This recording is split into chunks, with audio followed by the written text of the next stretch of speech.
Hey, motherfuckers! How y'all doing? It's me, your co-host, Emma George, here with my good friend, Brian Kelly, who is at the dog pound right now. He was, surrendered by the owner. You want to try that again? I did fuck that up. God damn it. Way to go. You suck. They're never introducing another episode again. Fuck yeah, you fuck swore the in the podcast. first you swore in the first 10 seconds, so we're not getting monetized. I Now quit. you're doing Just fucking shit. Flip Now the you're board doing like it's shaggy Monopoly. do noises. You're doing shaggy do noises. You're blowing out your microphone. Jesus, you're a fucking mess. I know. I can't believe I decided to give you the intro today. I quit podcast forever. I'm sorry. I will never speak again, she said, with very, very little truth in that. I'm gonna speak again. I'm gonna talk all over again. And I'm not gonna quit the podcast, but just to fuck with you if I possibly can. Welcome to episode 2, which in my head I'm calling bad, bad, and bad, because we've got all kinds of bad stuff to talk about. Exactly. I am the darkness. I am the night. Okay. Well, I know you used to work at Spencer's, but just because you used to be a half a goth doesn't mean you get to start whining about the darkness. That was I loved working at Spencer's. I would seriously love to go back there and work there again. Maybe not that particular store, but dude, there's so many great stories I have from that. I have to tell you about the old lady with the 4 water vibrators she bought at one point and then tried to return. Water vibrators. They're like, they say, I guess they work underwater, and she literally returned 4 of them the next day, and they were out of their boxes and had been used. So we were like, no, we can't take those. You used them. And she was very upset about this. And my coworker, my friend James, and I literally stood there for like 15 minutes in horror, just watching her try to bitch out the manager for it. There's no better like people watching than in stores like that. It was, I at this point I'm unemployed, so I guess I would be happy to work anywhere. But if I could pick somewhere, I'd work at Spencer's again. They have sex toys there. I always pictured, when it comes to the roster of typical mall stores, I always viewed Spencer's as like the 38-year-old wine aunt who peaked in high school and is still trying to get some. So like the front of the house is all goofy, edgy t-shirts and stupid little novelty items to make people like you, and then the further you get to the back, that's when you get to the fuzzy handcuffs and the water-based lubricants. Yep. And then all that, and oh look, there's a he and a him section, and it's racy gift cards, or rather than not racy gift cards, but racy greeting cards. And it's like, yeah, it's totally the burnt out, aunt or uncle who's about to hit 40, who's just like, every piece of Family Guy merch that has ever existed is in that store. I'm sure of it, because all I can say is, like, when I was working there, when I went to college, I had a lot of posters and like little random things, because they would like, basically they were rotating it out and getting rid of that like piece of merchandise. So they would tell us to just throw it away, and I didn't. We weren't supposed to do that. They told us if we got caught, we'd be fired, and I did it the whole time and never got caught. Oh snap! My room, though, in college looked like it was literally decorated by Spencer's. So it was just like the most stereotypical college all the stuff you stole from Spencer's. Exactly. 10 out of 10 would steal from there again. Nothing there is any good. The only thing good that you got at Spencer's was the multicolored lighting. Dude, there was don't even no get me easier started. way to get a hold of multicolor lighting than to go to Spencer's, because I have these strip lights now. now. Spencer's don't shop at Home Depot, so they were like, "Yeah, I'm going to go to Spencer's to get multicolored lights." But go ahead. I have to show you at some point. I'm obsessed with these strip lights. My ex had them entirely through his house, like they're LED strip lights, and they do like they're the coolest things I've ever had in my life, and I don't know how I've been living without them for the last few months. They're so adorable. They're so cool. They're I like my pretty lights. Because you know what? Because you're so behind, you're such a fucking zoomer. It's clear that you're not a huge nerd, because that's literally been a gamer meme for like 20 years now, are the RGB lights. And a lot of people for a long time, especially like the streamer types on Twitch and whatnot, have those strip lights, whether they're behind their desks or like lining their desks to give that like, that red and green and blue vibe or whatever. Yeah, that's been a thing for a while. So you're so behind. You're just a modern boomer now. It's your new. You are a millennial boomer. Give me a soundboard. Give me a soundboard sound, Brian. It ain't gonna come through on the podcast, because trust me, I've tried. Because God damn it! What good is that then? I'm the What good are you? Remember, I'm the incredibly seasoned yet completely useless audio guy. I can tell you for certain that since we're just recording the microphones, the soundboard's not going to come through. They can be added in post. Stupid. That can be afterwards. And we could add sound effects afterwards, you know? I mean, you are pretty fucking loud. I'm going to have to block you at some point, you know? So I mean, I could definitely get the Zoomers' attention and put some shitty, lame-ass memes over your voice, and maybe that'll Joke's on you. I have people.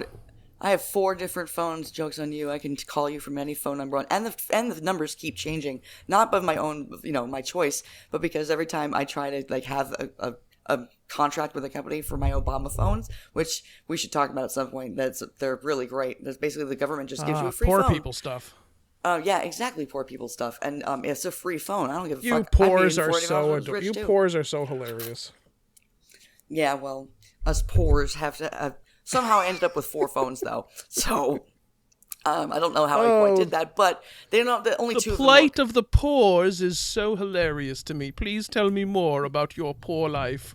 I was raised a poor black boy in was it Alabama? That's the beginning of The Jerk. What's the line in the beginning when I can't? You've seen The Jerk, right? No. How dare you? No, this segment's over. Never mind. I don't want to make this podcast with you anymore. We're done. Goodbye. You've ruined it. The segment is shit. Not only the can magic you not is intro gone. one, listen. I've got a live audience rating happening right now, and you're sitting at a square like 62%. So you've got a lot to go. But listen, people with D minuses have gone on to be presidents. So there's a lot you could do in the time we have left. So there's a lot of room Which is for really improvement. suppressing. It's a lot of room. I went listen, to art school. I went to art school and had like one of the highest GPAs, okay? Do you know how depressing that is to think about? There's been presidents who got worse grades than I did in art school and like in the math, all the like actual academic classes. Because I was going to say it's kind of depressing to be the valedictorian. I was going to say it's depressing to be a valedictorian at art school. Well, I remember when I interviewed, literally, I had so many extracurriculars and everything I was doing. I remember getting asked, when do you sleep? And I was just like, I have ADHD. I don't. And PTSD. So it's like a superpower where it's just, I'm always perpetually wanting to sleep, but can't, or do. And then I don't want to sleep anymore because I woke up having a horrible nightmare. That's really fun. But, we're gonna anyway for the 3 people listening. We do accept donations.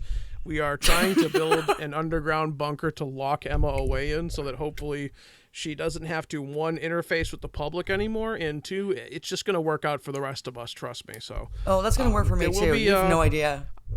We'll try to get a link in the subscription to a Patreon or something, but definitely send your money to the Put Emma Underground Foundation, and we'll hopefully save America. Yeah, and, think of and the Emma kids at the same time. Yeah, I'll just go down there and live in my cool basement where I play video games and stuff all day and ignore all you dumb motherfuckers. Think of the kids. So is this where I'm going to put like a Jared sound effect or like? I don't like going outside. She said, people are too people-y. Christ. I don't like people-y. Think of the kids. Listen. Think of the kids. That's a little what about the children? Listen, that's a little topical because there's way too many middle-aged women banging children in the news. I think we're going to need to be careful with the think of the children angle you're trying to go with to gain sympathy. No, I just encourage them, just be careful you don't break their hip while they're actually, raping children. That's the, because that way then it's all pretend that they were getting attacked, and that's just not good for anybody. Like, it's going to be and there it is. Good night, everybody. Thank you for coming to the podcast. We've already hit the first child assault joke. That's it. We're getting deplatformed. I told you this was a bad idea to invite her on to the podcast, but here she is. So she's already bombed it. She's already too worried that she's ruining it, and now you have confirmation she's completely ruined it. So I am completely shocked. Genuinely, I'm shocked that we took us to the second episode to even get one in. Like, what a child assault. Pump the brakes, lady. That's impressive. Pump the brakes, lady. Don't say we. Speed up. Don't say ride we. Or die. It's all about family, and it's all about family, Brian. Okay. Don't say we. Just like Vin. You're the one that's bombing this. That's when Vin Diesel. No, I don't even fucking play around. Don't say we. I'm doing fine. Don't say we. Okay, you don't say anything. What are you talking about? I don't care. Okay. I try not to say anything because I don't want to incriminate myself alongside you with all your questionable commentary. I just like being alone in bunkers and making small children feel like they're not alone. That's my favorite thing. Because they're not, especially when we're brothers and sisters in Christ. So anyway, please say in Minecraft right now. In Minecraft. Okay, now we're now the legal liability is gone. Jesus Christ. So I just like sitting in bunkers and protecting small children. Not even protecting, just making them feel comfortable. Oh, thanks a lot. Would you also like to give me a pamphlet about the Catholic Church? Oh yeah. I didn't just hear the last thing you said because there was some noise that was going on over here. No, it's okay. It's okay. Hearing voices. That's another bad sign.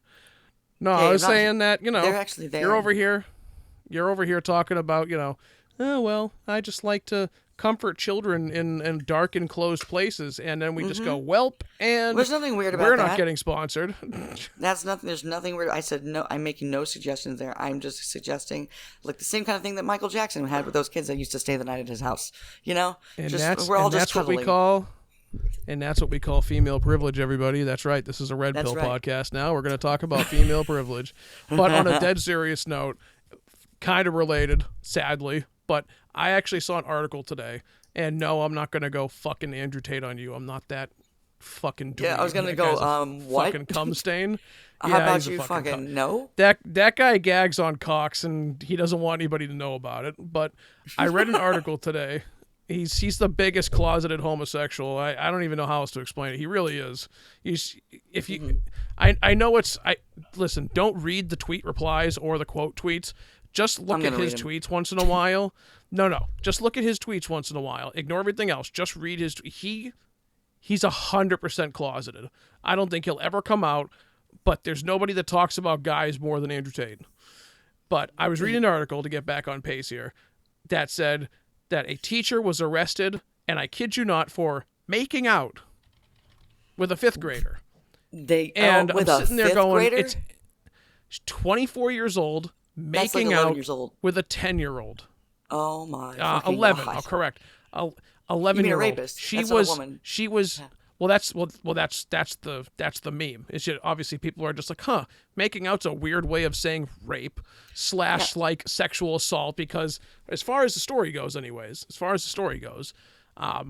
there wasn't apparently any actual like assault, but aside from obviously the fucking making out, there doesn't seem to be anything suggesting that anything further happened. But it's like, yeah, still a pedophile, still terribly disgusting, and still hopefully going to jail.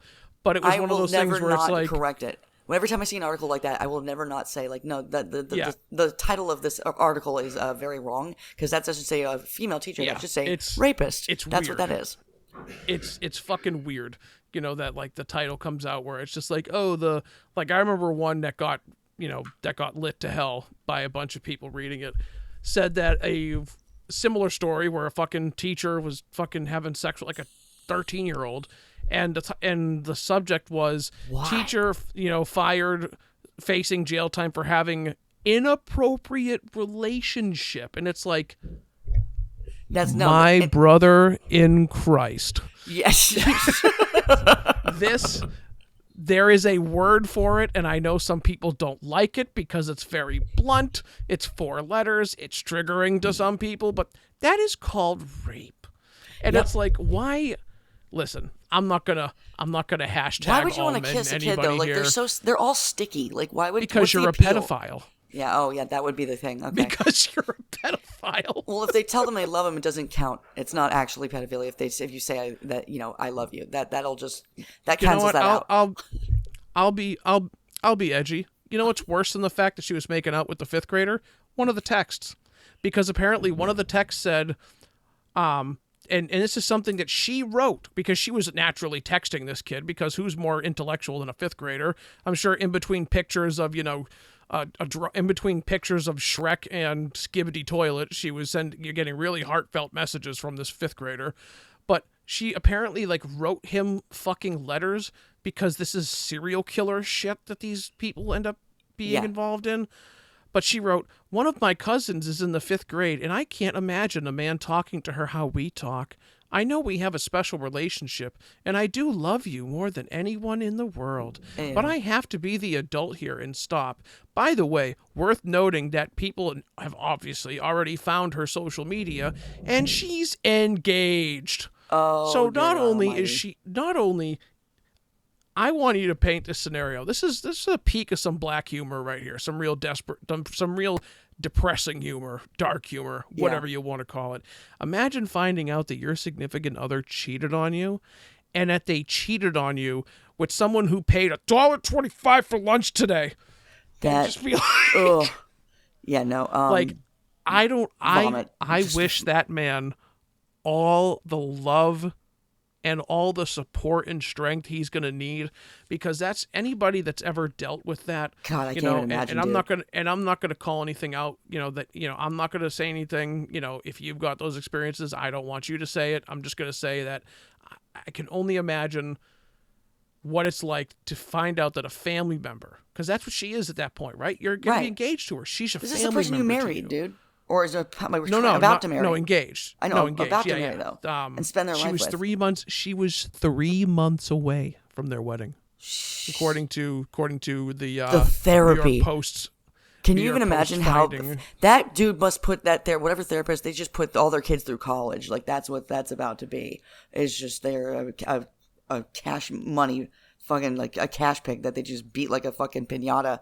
Like that It is that's gonna. I can't even imagine trying to handle what that would be like to have a family member and learn that not only are they not the person you were either going to marry or are married to, worst case scenario, but that they are an absolute monster. Like, how do you deal with that? And I'll admit my own, since we're all about starting things off on real high notes. Yeah, apparently here on we this are again. podcast.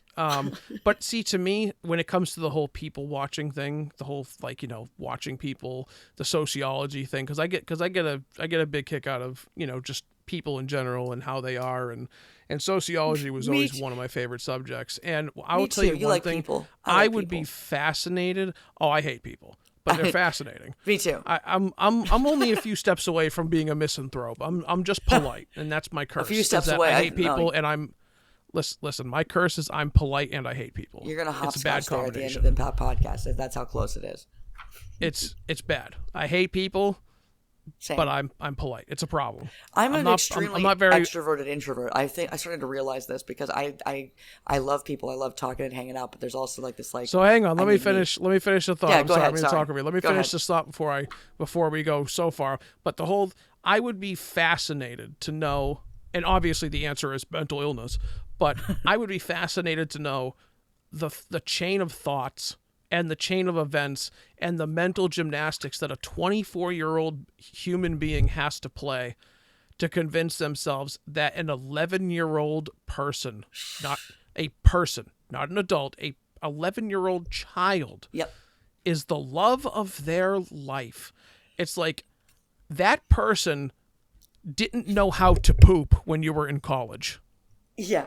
Okay? That person wanted to be a Ninja Turtle 3 years ago. Oh, don't even get me started. And Say, this like, there's- person is the love of your life. They still have Velcro on their shoes, dude. They still his little sneakers light up. You know what I'm saying? Like you just it reminds me, because we'll stick to the Family Guy theme since we were quoting Family Guy last episode.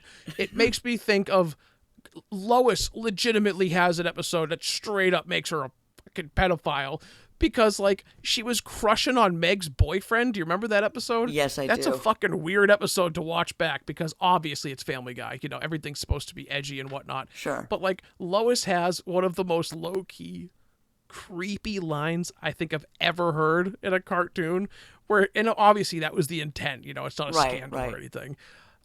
But at the same time, if she was a guy, it would have been a lot worse. And I'm not gonna climb off that hill. I'm gonna die on that hill. It would be way creepier if a guy said it. Sure. But she said something along the lines of like, "I bet you taste like Mountain Dew and Skittles." And I Oh, was- that's and you watch and when you watch that's that a great now, great joke. That's a dark it's fucking a joke. great.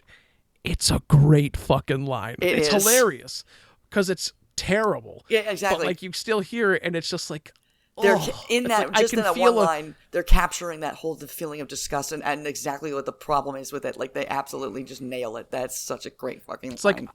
like it's the kind of joke that like I can feel a film on my skin that wasn't there before. It's like, Right.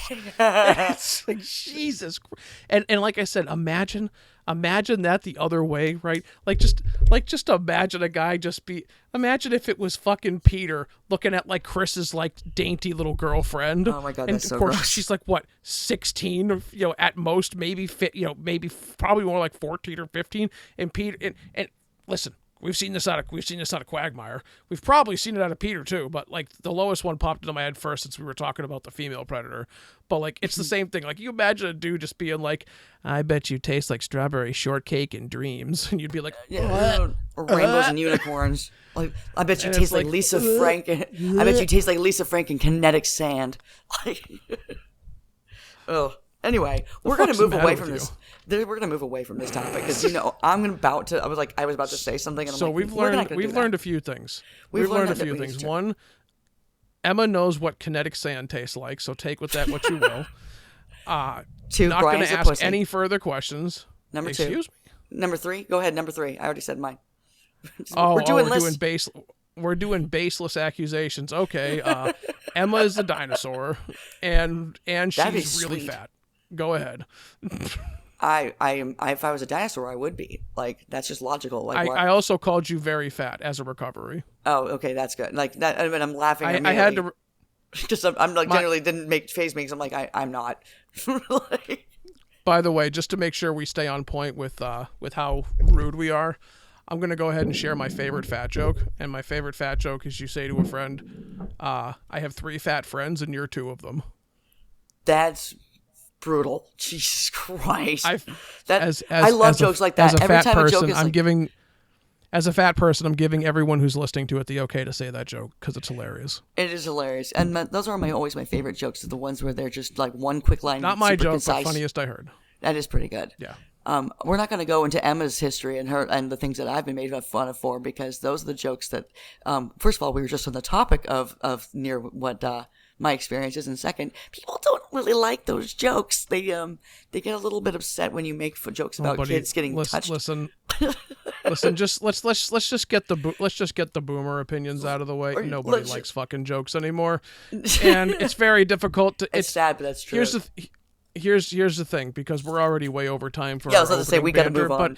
But I kind of like it better than one of the questions that we were going to answer. To be honest with you, that first question's kind of dumb. Okay. But well, you can replace it. What we don't have to replace it. But I will say I like to point out that the whole boomer take of like, oh, you can't joke about anything anymore, I actually think is completely the opposite. I think because of the overabundance of political correctness and the overabundance of everybody being so concerned about what someone who isn't themselves is going to be upset at, I actually think comedy is at a peak. And I think it's getting better because it's funnier. Because what people don't understand about humor, Brian. They can get as mad as they want about it, is that the more, and a lot of times, the more it upsets somebody, the funnier it is. Agreed. To a lot of people. Agreed. I'm one of those people. And it's not because you want to torture somebody or you want to see them, commit on life, but it's the idea that it's a bully. It's anybody that's ever had a bully should know this. Yeah. And should already be aware of this. If you can laugh at it yourself, give into it. Yeah. Yeah, you disarm it. Yes, by absolutely. completely turning it around. If someone turned around and called me, because I've had it happen where someone will just be like, I had someone tell me once that I sounded fat. and that hurt. Okay, I'll say it. That hurt. That's fucking But great. I immediately turned around and said, dude, you should fucking see me. Exactly. And that's the moral of the story. And immediately, now it's like, well, yeah. Well, you've disarmed them. That you can't. You've taken it away their doesn't bother guns. him. Even though that was a fucking needle. That hurt. I have a whole but it was feeling one of those things Yes. where you turn around and you just when I was in middle I school, have a really strong opinion. I have a really strong opinion on this topic, actually. Go. That's right there. I'm talking a lot. You go. Okay, I was going to say that there's something like that where I feel the same way. Where this is not going to go over with a lot of women, but it's the truth. I think that women make every situation or our whole existence so much. And it's more difficult than it ever needs to be for no damn reason, just because they can't learn to laugh a little bit at themselves. I think, though, here's something specifically. My belief is this: I think women should retake the word. Too, though. I think that we should retake the word "cunt," though. That's our word. Every oppressed group has a word that only they're allowed to say, and that's ours. And so, like, if a guy says that, or he's about to say it, I think there's nothing more feminist or just magical and noble than to just throw it out early in the conversation. Just literally right off the bat, like, oh, well, I'm sorry if you're just acting like a cunt, and just call them that, and then just watch them. I've done this now like 5 or 6 different times, and every time it's, oh my god, it's glorious to watch, because you just watch their mind not be able to process, like, oh you said, what are they going to do after that? Are they going to call you a cunt too? Like, like that's argument of, I know you are, but what am I? That's the best they got. You already win. If they in the conversation call you a cunt back, you win the whole argument. If they honestly, I think it's genius. Honestly, I think it just shows that person's never been bullied, because it's one of those things that you have to realize that when you are in a war of words, if someone is like in your face, or if you're trying to, whatever, you're in a confrontation, right? And it gets down to spear throwing, where you're just fucking, taking shots at each other. What people need to realize is that there's no rules in those kind of engagements. As soon as someone says, well, you're just fucking stupid, or you're ugly, it's like, listen, you have no control, and you have no right to dictate how that person responds to you. Yeah. And you've taken that risk. It's almost like, for example, it's like if you get out of your car because you want to pick a fight with the guy behind you because of road rage, and that guy gets out of the car with a shotgun, yep, you don't deserve to die, okay? Sure, but you also don't know what you rolled the dice. Yep, that's the point. This is why you don't pick fights with random strangers. This is why you don't do that, because you never know what you're going to get. And you just got snake eyes. Yep. And that guy just walked out of his truck with a shotgun. And that's how I feel. But there's a lot of there's a lot of jokes. Yeah. A lot of stand-up comedians make so many great jokes about women, and you hear in the audience as they're making a joke going, oh, like, moaning, or just like getting mad at them and not laughing. And it's like, we need to stop doing that, because that's what gives them ammunition. Just like you were just pointing out, you are literally armoring and like giving them every weapon, every bit of ammunition that they need to upset you. That's all they want to do. Usually, and not even women need to learn. It's not okay. That doesn't mean you should just take it. Like if someone's like verbally abusing you, or like whatever the hell's going on. But it's like about having a thicker skin. Ammunition. It's about having a thicker skin. And of all people in every group, every gender that gets made fun of, I think women have the worst reactions to stuff like that, and they need to try to find the strength within themselves to not allow men to, or idiots, really, anybody might say that, to get to them and make them feel lesser than because they used a bad word like cunt or whatever joke that they make about. I'm gonna steal a line that I believe is from Bill Burr, or at least a line of thinking that I believe is a Bill Burr. There's his most recent. I could be wrong. Live at the Red Rock is such a good fucking show.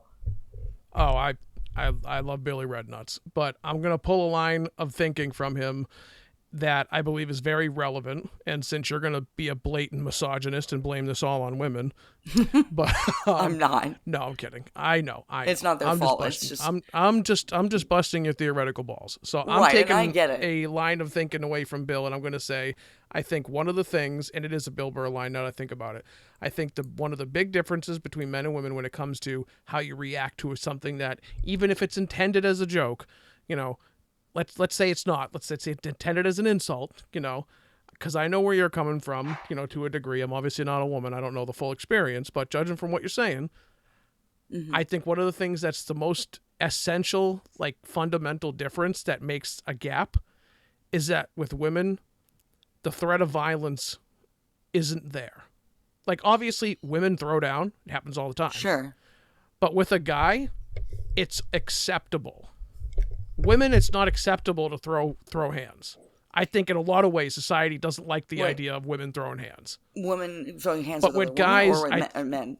Yeah, with another woman. Well, obviously not with a man, because that's a whole. Yeah, we're not going to go into that. Yeah, we're not going down that road tonight because I can. Listen, I'm an equal rights and lefts guy. I'm an equal rights and lefts guy, but at the same time, it's like if you're fucking 6'7" and she's 4'2" and she kicks you in the shins, you don't need to pile drive her. Okay, it's exactly. Like, it's about a proportional response. Okay, Yeah. if she slaps you, it hurts your ego Cruel a little and bit. unusual punishment is a thing. Okay, take it's it like easy. it's like okay, she slaps you, she hurts your ego a little bit. You know what you do? You just put your hand over her face and push her away, because now you're shitting on her ego, and you did nothing except push her away. And that's allowed, because if somebody hits you, guess what? They get to defend themselves. Even if it's a woman hitting a man, you don't get to just go, well, I'm a woman, well, I can do whatever I want. No, if you start beating on a dude and then he defends himself simply by pushing you away, and then you go, oh, he abused me, like don't even talk to like me. I said, I'm playing a little bit of a feminism card here, because I think socially.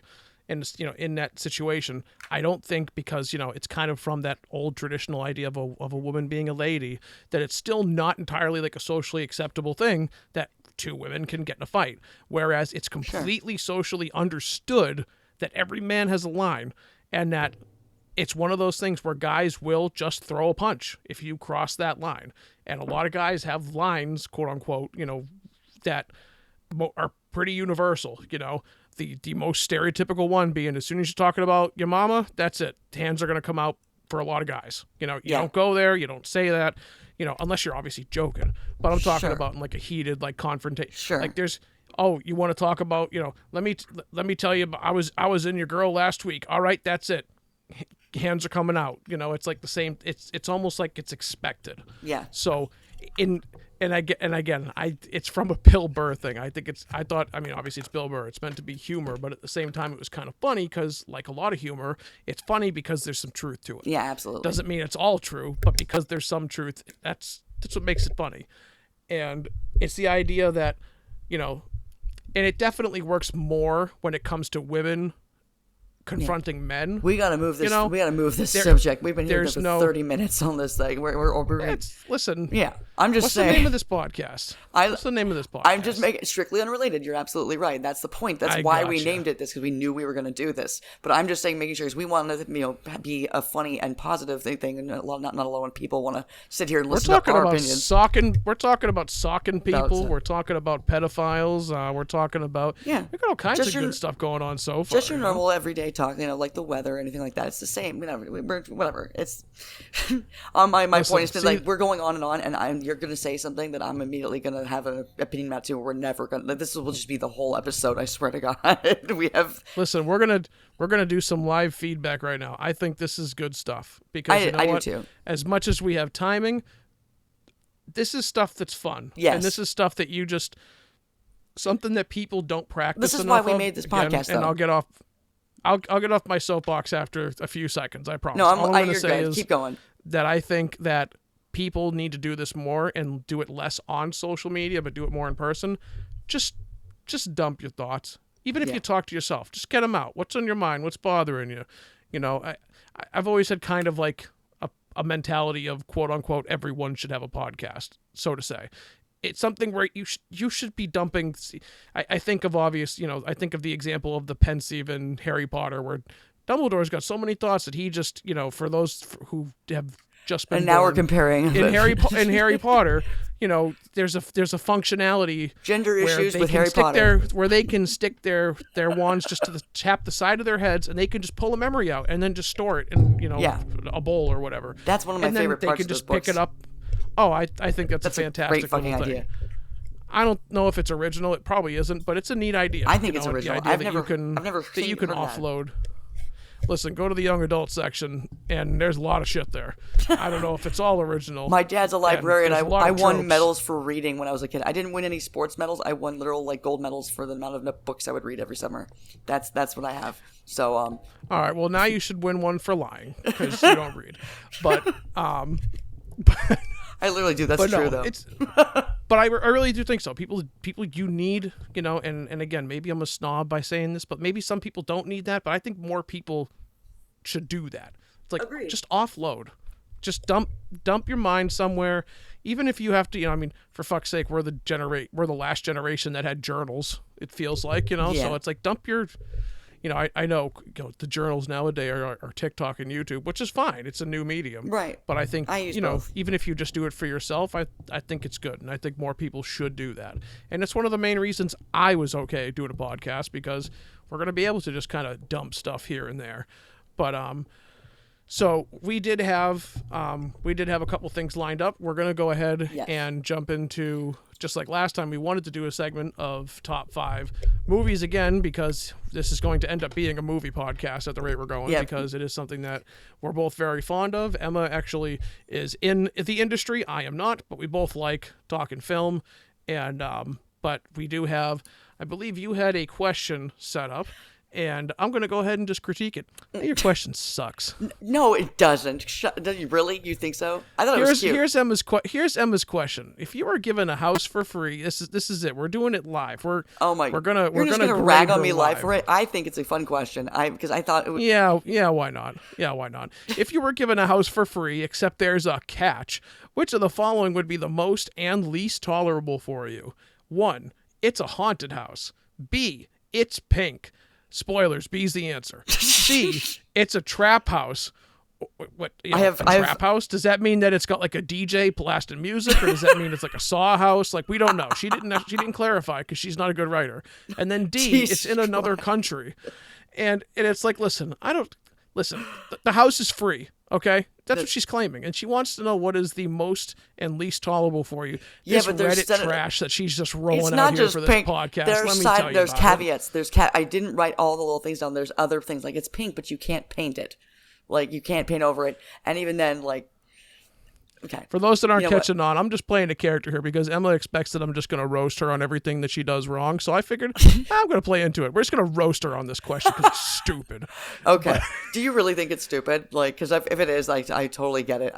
I like questions like this, because then you get into debates. I think it's easy. You think it's easy? I think it's easy, but that's the point of the question. Yeah, but see, if it's haunted, and you don't believe in haunted houses, then why wouldn't you just do that? Like. So all kidding aside, we'll be serious. I'm obviously just fucking with you. Right. I don't give a shit either. I'm like, I like my question. Because to me, it's an easy answer. It's like, first of all, the house is free, and the catch, it's pink. Really? Yeah. That's it? Do you have any idea? I'm taking that immediately. What's the matter with Brian, you? I worked at a pizza place here. The other 3 are threats of death. No, they're not. No, they're not. Yes, they are. No, see, this is why I made this question. You're wrong, but go ahead. I knew you were going to react this way, and I knew that we were going to get into it. You're wrong, but go ahead. I was saying, go ahead. Explain to me why you're wrong. Jesus Christ, I've thought in my head too right now, and I just like you come. No, I asked Jesus too. He thinks it's wrong too. No, but go ahead. My brother in Christ, you really just don't. You don't understand. See, the beauty of this question is I knew you were going to do this shit. I knew you were going to do this shit. And basically the whole point of it is, because first of all, it's haunted, that entirely depends on what your beliefs are. If you believe in like ghosts and shit like that, and you think that could be real, like, or in the, maybe just the question itself, let's pretend it's real. But you don't know anything like that. There's a lot of parts to debate here. But the fact is, I don't necessarily believe in haunted houses. I think if it was a haunted house and was like all fucked up, like the Conjuring house or something, like there's like all this work to be done, I'm not really a DIY kind of girl, but like that. LOL. LOL. But it's pink. There's people. Let me just put it like this. I worked at a pizza joint here in Phoenix for a while. I worked at a place called Crust, and at Crust there are personal pizzas you can order. I know, it's already great. So there's personal pizzas. They are in the shape of a triangle. They're like kind of a really big triangle that you can kind of cut up into smaller pieces. I shit you not. At least, and I'm not kidding, this is real, at least once a week, some dude would order it, and we would bring them out, and they would immediately freak out and send it back because they said it looked like it looks like a dick, and they weren't going to put that in their mouth. That's how insecure that's once a week, dude. And the best part is about that is my mom, when I told her this story, loved the pizza at the restaurant I worked at. So whenever she would come to the restaurant to get some food, she would ask for the penis pizza every single time. And the waiters always knew exactly what she meant. So that's exactly how people, like, can you imagine? Hey man, what would you like tonight? Give me the dick. If you're that insecure that you're afraid of putting a piece of pizza that's just shaped like a triangle in your fucking mouth, that I don't even want to think about what some men would do if they had to live in a pink house and they couldn't paint it, like Barbie all over the walls. Basically Barbie dream house. That's the house. See, so this is what's good about this question, right? Because all 4 of these selections are hella vague. Well, we'll use some West Coast. That's why I did. Hella vague. I made them vague on purpose so this conversation would happen. But see, here's the problem. You wrote the question, so you have to answer the question. So that's fine. A, it's haunted. How so? Explain. Well, I guess, like I said, it depends on how much I know you believe in that shit. You're the author of the question. Let's just say it's like one of those. I'll stop. It's like one of those. It's one of those like this or that scenarios where like someone says, would you rather do so and so or do something. Sure, right? It sounds the person like who asks it, they have to clear it up. It's like, okay, I would do this, but is this the scenario? So, for example, because I'll play along. We'll keep playing along. Well, I mean, D, the answer is in another country. I don't even specify what country. I don't specify anything about it. What kind of house? That's why I didn't pick it. And well, that's the one I would probably say that I could least tolerate because I wouldn't want to be somewhere else besides from where my friends and family are. Especially since it's like if depending like this is a total monkey paw question. That's really what I was thinking about. Was like, okay, it's in another country, and that country is Kazakhstan, or that country is Palestine. Right now, we're not even going to get into there. I'm just making the very loose reference there and everything going on. But like with a trap house, Iran. Trap house, that's a drug house. That's like where basically, if you know anything about that kind of culture, if you've ever watched, Straight Outta Compton or something like that, if you're very, very, naive and unexperienced. So then just say, see, it's a crack house. It's the same thing. Not really, because again, it's vague. When I hear trap house, it's like, okay, so did Kevin McAllister build this place? Did like fucking Jigsaw build this place? Trap house, does that mean does a DJ live here? I love coming up with questions. I love coming up with questions like this for just that reason. I love watching where people's minds go. Because you don't like explaining to them because it's a bad question. You should feel bad. It's a conversation generating question. Look at all the fun we're having right now. Okay, so you see, my I'm gonna answers go back are to this. my original. Go ahead. The most tolerable for me would probably be it's pink because I would love to live in Barbie Dream House. Shocking. Personally.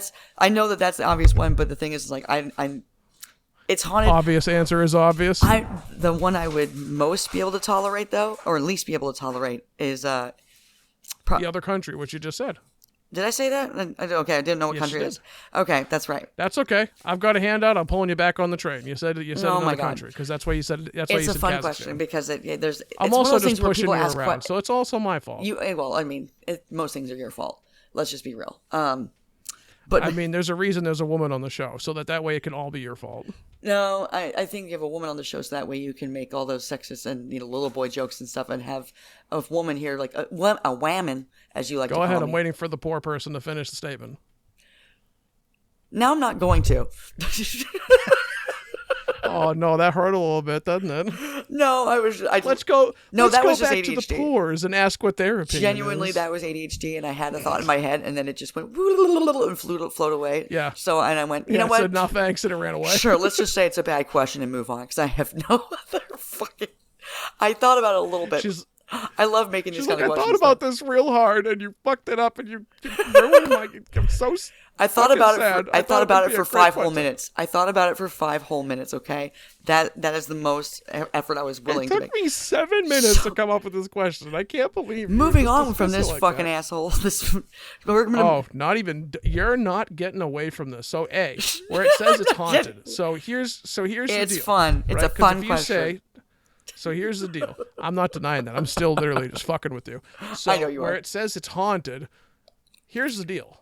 When it comes to haunted, all right, Are we talking The Conjuring? Is there a fucking demon in this house that's trying to eat babies? Are we talking like haunted, as in like there's some homeless poltergeist that was literally a cunt in real life, and now that he's died and can't go on to the afterlife, probably because they won't let him in, now he's stuck in this house just knocking over plates like the miserable fuck that he is, and he's not going to be able to do anything else? Or is it haunted in the way that like the furniture tries to eat you? Because let's listen, there's a lot of different ways something can be haunted. And that's very true. And I was thinking that there's actually states, and I don't know off the top of my head, and I'm not going to pretend to, but there's a lot of places, and I say states because I'm pretty sure there's actual laws about this, but there's a lot of places where you have to disclose that. Like if you sell a house or a property or whatnot, and it's haunted, and you don't disclose, well, what if you don't believe in and haunted? if you don't disclose, well, here's the thing. So let me finish. If you don't disclose that you have had like certain like experiences or whatnot, and like the new people that move in claim that it's haunted, like I said, it's not a common thing, but there are places where you're actually supposed to be told that previous tenants had like spiritual events happen in this house.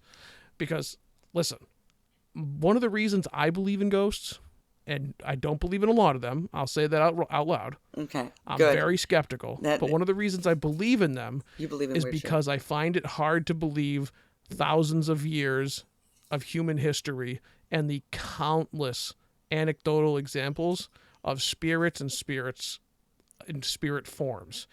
I don't think it's proof, but I think it's pretty goddamn telling that this is something that transcends time and genre, and that it's universal.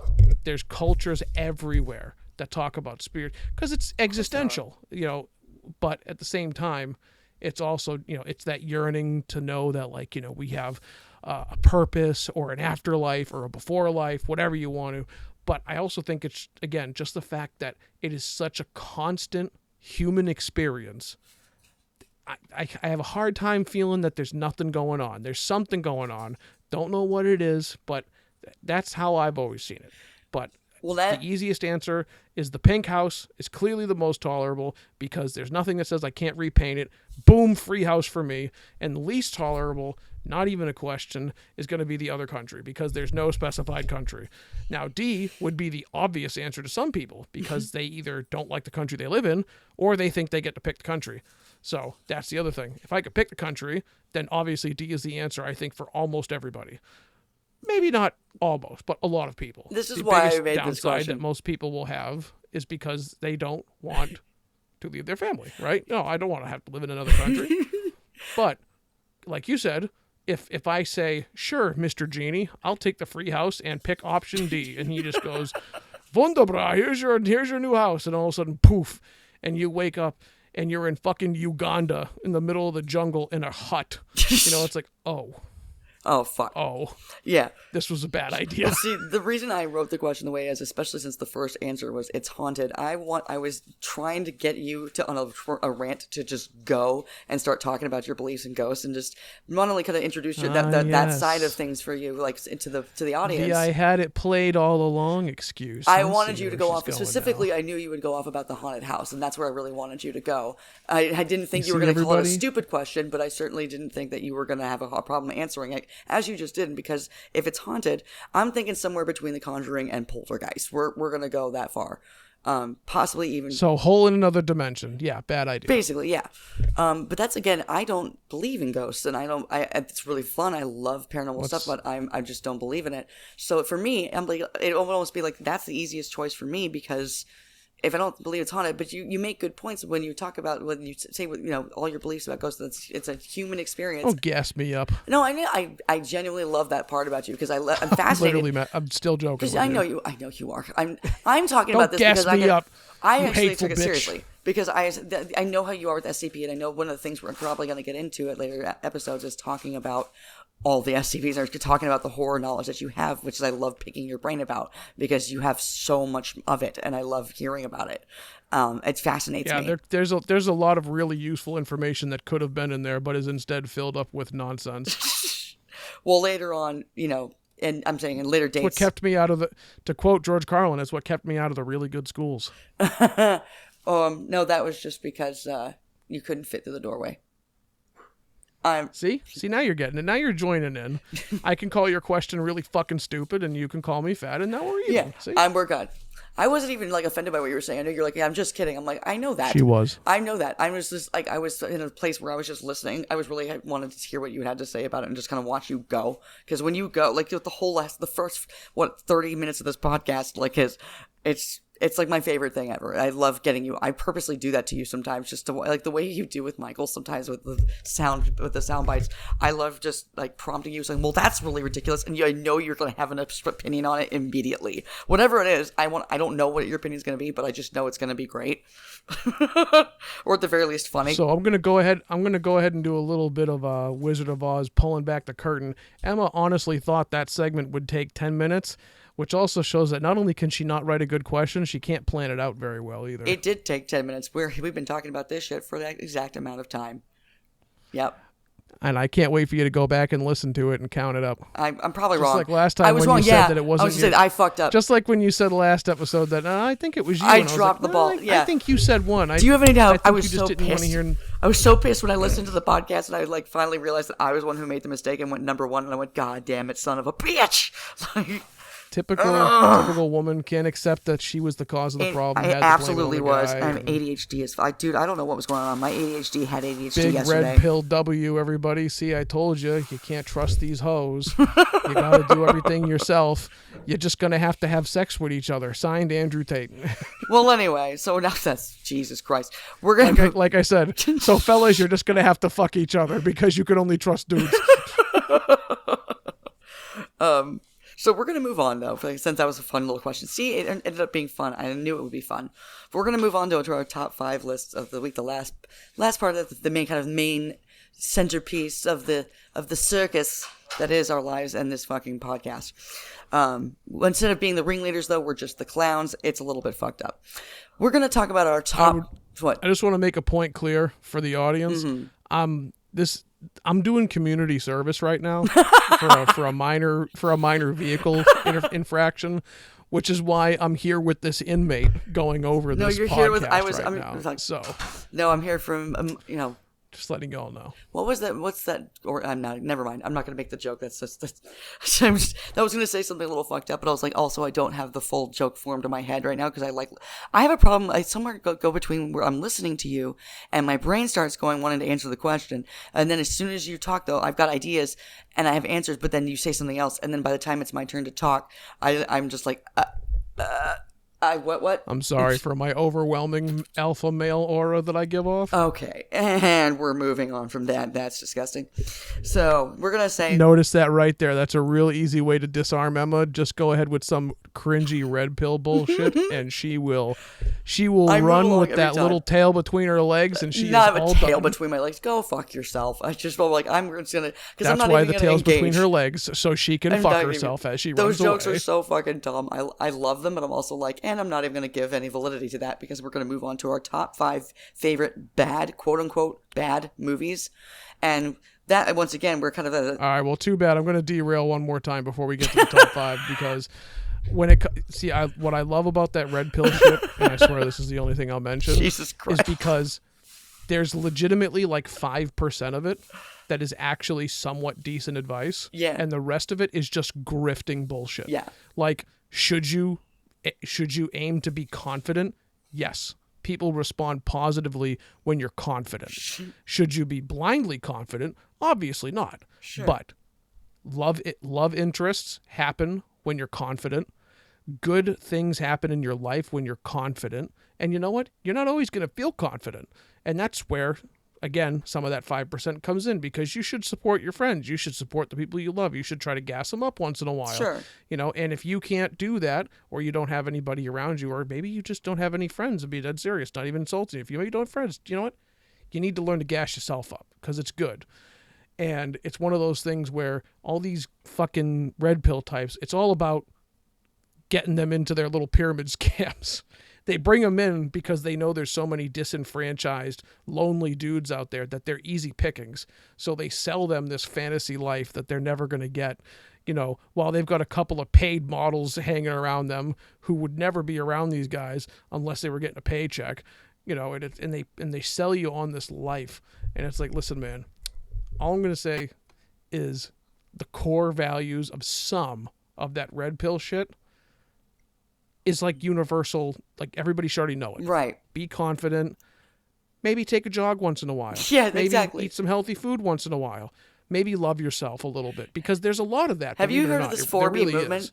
Like the 4B movement, though, that this is the new kind of red pill, blue pill Oh shit. boy, no, I've never heard of this shit. But I'll end it on my end by just saying we're gonna talk about that next episode. We're gonna do it. I'll end it on my end by just saying it's one of those things where, like a lot of things on the internet, there's like 5 to 10% good stuff that you should take away from it, but most of it is just stupid shit and people just trying to take your money. Absolutely. And trying to take your spiritual money or too. just they're trying to get you invested. And trying to get you to give them money or give them power, one of the two. So next week, you promised me there is, when we're done here, you need to look up definitely a market. You need to look up 4B movement. When we're done here, I need you to look up the 4B movement, dude. You will have a field day. I can't believe you haven't heard of it. I'm not even going to tell you what it is. I'm just going to let you find out by yourself. I'm assuming it stands for balls, boners, bongs, and balls. No, that would be great if it did, though. I like that more. Figured it out already. Anyway, okay, so our top 5 favorite quote unquote bad movies. The reason I kind of wrote no, that I'm question, not endorsing red pill shit. I just thought it was kind of an amusing topic. Yes, it is. I know that, and that's the reason I just ignore it too, because I know you're fucking around, and I'm just like, oh my god, you make so many jokes like that. Like I said, I'm not 100% fucking around on it. Like I said, there's some things on it that are legit. Now, sure, should you fucking same with Mein Kampf, I'm sure. No. No, it's like you should never. Well, that brings up the whole conversation of like, is Mein Kampf, like fucking, like, to use your example, it's like, you know what that's got value as? Understanding the mind of that person. And why do you want to know the mind of that person? Because look what he fucking did. How Absolutely. would you not want to know what that guy did? It's like, what why was would in you his not head? what he did? How would you want to know what led to that? Yeah, exactly. It's the same reason why we have such a culture of true crime and serial killers and stuff like that. And not even that, it's just what the hell. Yeah, and not even that it's just fascinating, but this strange idea that like the only reason you'd want to know is because like you want to fucking gargle their balls. It's like, no, I want to know how a fucking psychopath like that, not only because we know how it happened. Sure. You can watch plenty of history shows and read history books to know exactly how that happened. But it's like, why would you not want to hear like a firsthand account? It's like this guy's a human being. Right. He was born from a human mother. Okay, this guy didn't just poof into existence as much as we would like to think. And again, Hitler's the fucking easy answer because, Hitler. Yeah, no shit. He's the stand-in for all evil. But just think of anybody who's done atrocious things. I mean, it's like they came out of a human womb, okay? They live on this earth, So why would you not want to know, at least to get, especially because it's coming right from them? It's like, dude, fuck. You listen, just want to know. I'm not gonna Google Mein Kampf anytime and order a coffee. Yeah, no shit. But if I had the ability, it's awful. to read it, I've heard it. I probably would, because again, I would want to know. Well, that's the thing about there's a lot of serial killers who've released their autobiographies, whatever, and some of them, like, I can't give you specific examples. Or the shooters with their manifestos. Sure, they have their manifestos, but there's also serial killers who like will give, like Ed Kemper is one of those that was extremely talkative and like he was very detailed about it. But like there's something like him, and then there's some that just make shit up and they're just trying to be crazy and sound insane. Like, yeah. And it's either way though. For me, is fascinating because I'm looking at this person going, what? Like, you're in jail right now, and like for Ted Bundy, like, however, renowned Christian and stuff like that, and the whole time until the day he died, he never admitted what he did. And it's like, you look at these guys and you're just thinking, what is, each one of them is exactly the same. They have the same patterns. There's the same signs of like what someone's going to, if you get a head injury as a kid, if they have problems wetting the bed, there's all these indicators for if your kid's going to turn out to be a serial killer. So there's all these things that you could have done in for the first place, but all of them are so different. And that's really for me what draws me to true crime and serial killers especially, is just like that fascination with like, what is because you're a psychopath, right? Well, it's something that you're never gonna be able to comprehend. Like, and that's, I think, what really boggles my mind is the fucking groupies, though. That's the thing where I'm like, okay, So before we completely throw everything, out with the bathwater here, sure. We're gonna go ahead and get into the top 5 of this episode. And for this episode, Like the rest of the script, I unfortunately left that responsibility to Emma, and she decided that we were going to do our five favorite bad movies. And I will repeat. This is what your idea. I thought would this be. is your question. You were the one who came up with the top 5 bad movies. I didn't even do This is why you're a great Self-burn. co-host, because I was legitimately just about to shit on myself because I was going to say that I'm the one that came up with the question, but she already did it for me, so perfect. But I like it. The criteria, that's gross. So the criteria for top 5 bad movies. Listen, if you're into poopy stuff, I'm not going to judge you, but Jesus Christ. No, I'm really top good. top 5 bad movies. Don't worry, we'll do top 5 awful kinks at some point later in our career. Oh, that would be fun. Top 5. That would be fantastic. The most personally horrifying kinks that they would like. This just to us is like that's a nightmare. I would never do that. Like, top. We'll be revolutionaries, and we'll do an after hours version of our podcast that we post on Pornhub. It'll be excellent. That's actually not a bad idea. Shh, don't tell them. So top 5, I felt the best way to approach it is our 5 favorite, obviously favorite because we picked them. Yes. Our 5 preferred or favorite bad movies, and quote unquote what is bad. So, because Emma asked me off stream, off podcast, and obviously I had the same question to myself. What do you mean by bad? So the real criteria is that we are going to have to explain it. It just needs to make sense. Yeah. So for example, if you say one of your top 5 favorite bad movies is, Harold and Kumar Go to White Castle, a lot of people are going to disagree and say, okay, well, I thought that movie was really funny. Why is that bad? So I left it open to interpretation. So we've each got 5. We're going to go back and forth. Since I'm introducing it, I'm going to let Emma take the lead on her number 5. And, or I believe I rounded out last time, so forget that. I'll go first. Yeah, and then you that go way first, the very last then I'll be less likely to fuck it up. Well, it also means that you'll get the last entry. Okay. So, and you'll get to round out and close out everything. So that way, look at that. I don't have to talk you into a corner anymore. So excellent. But don't talk me into a corner. My brain just shuts down, dude. I don't know what happens sometimes.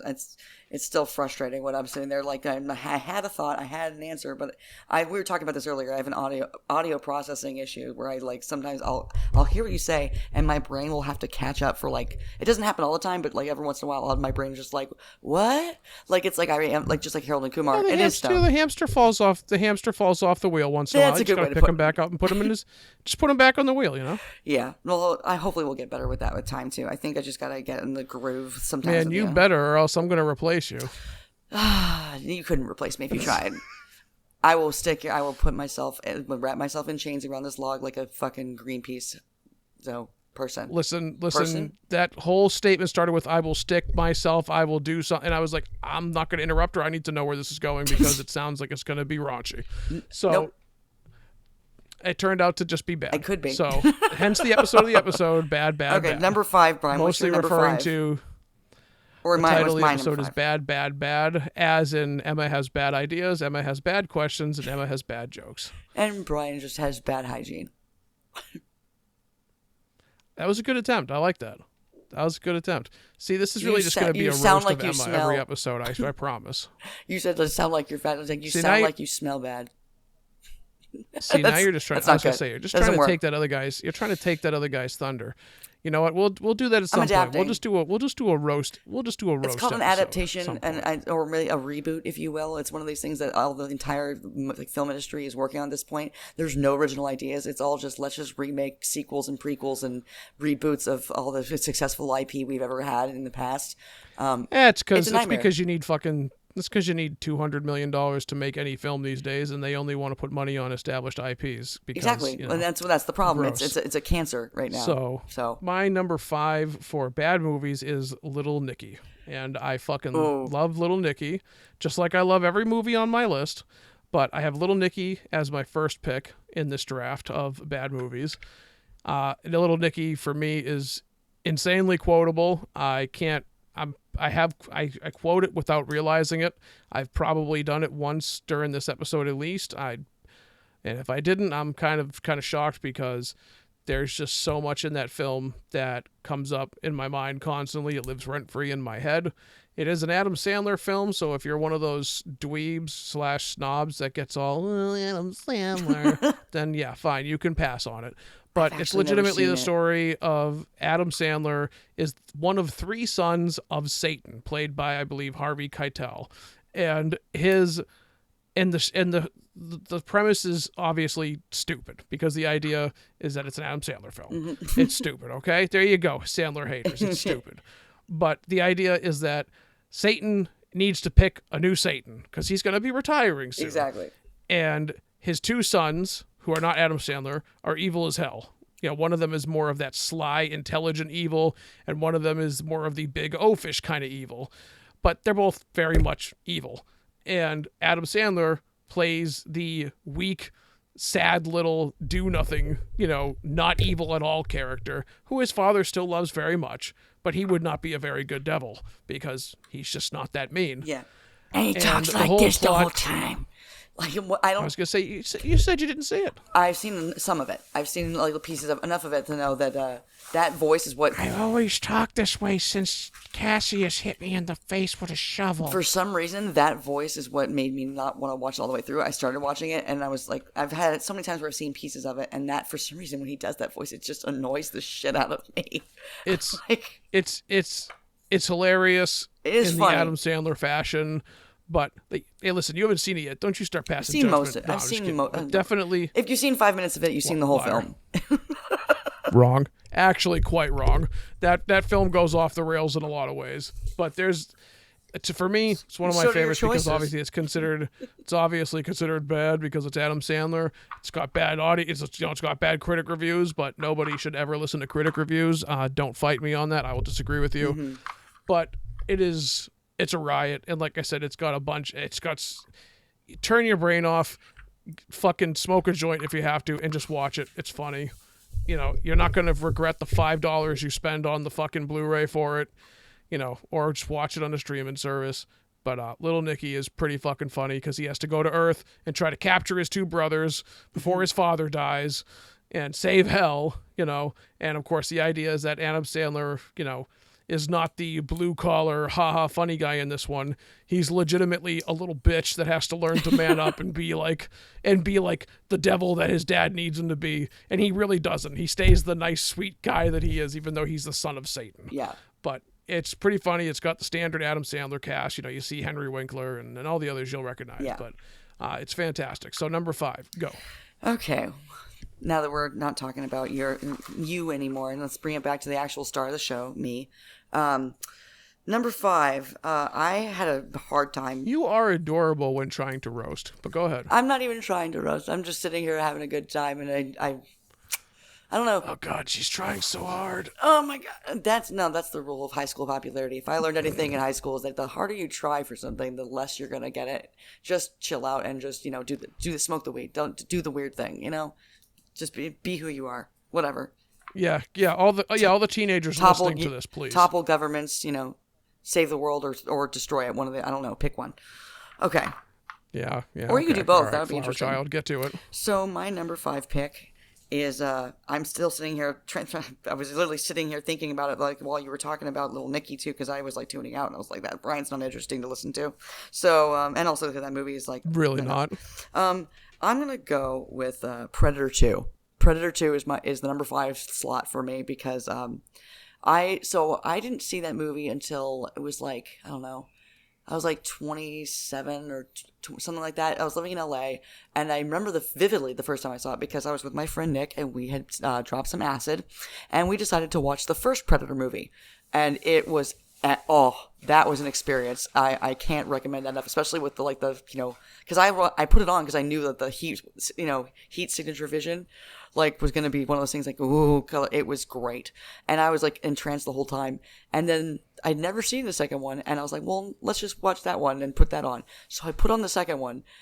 And when I tell you I've never laughed that hard in my fucking life. I was dead on the ground. When it's it gives you the opening of the Predator and it shows it's doing this fast overhead shot of the jungle, and then it pans up and it's Los Angeles and it's just the concrete jungle. I shit shit my pants. Oh my God. And then Danny Glover comes out and I was like, who cast this movie? I don't know whether they deserve to be given an award or just thrown into the Mariana fucking Trench like the game Jumanji. Just sink that bitch to the bottom of the ocean.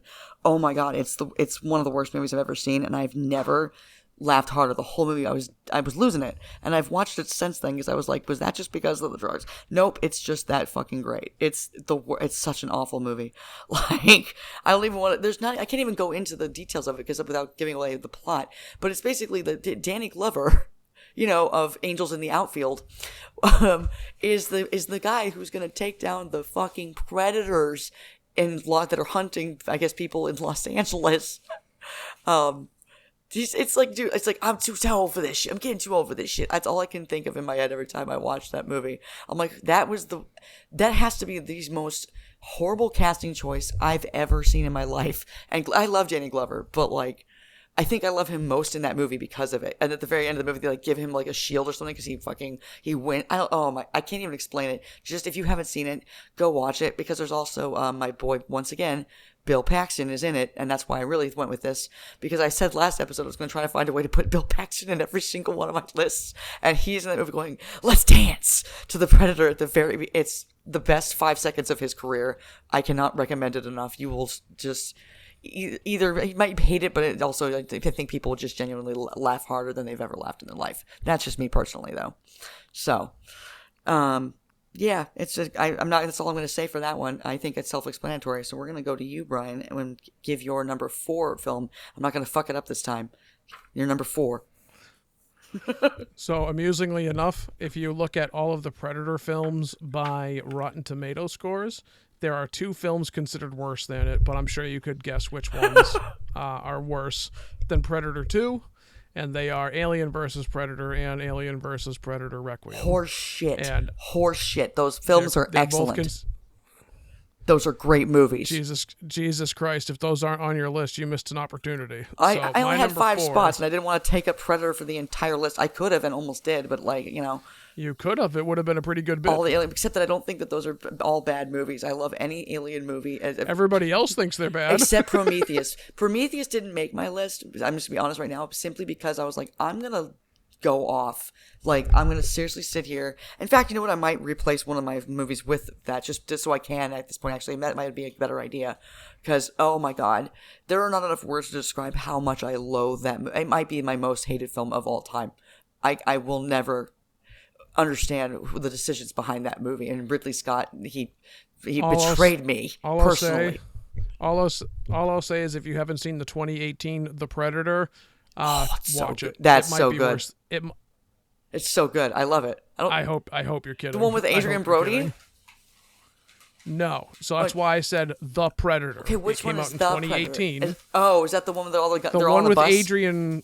The one with Adrian Brody is Predators, and that came out in 2010. Okay, thank you. The one in 2018 is called The Predator, and they legitimately make an autistic boy do the idiot savant thing where he can magically control the Predator stuff because his brain do different things. I love that. I love that movie. Completely unironically, I love it. When they're all on the bus. It's arguably worse than 2.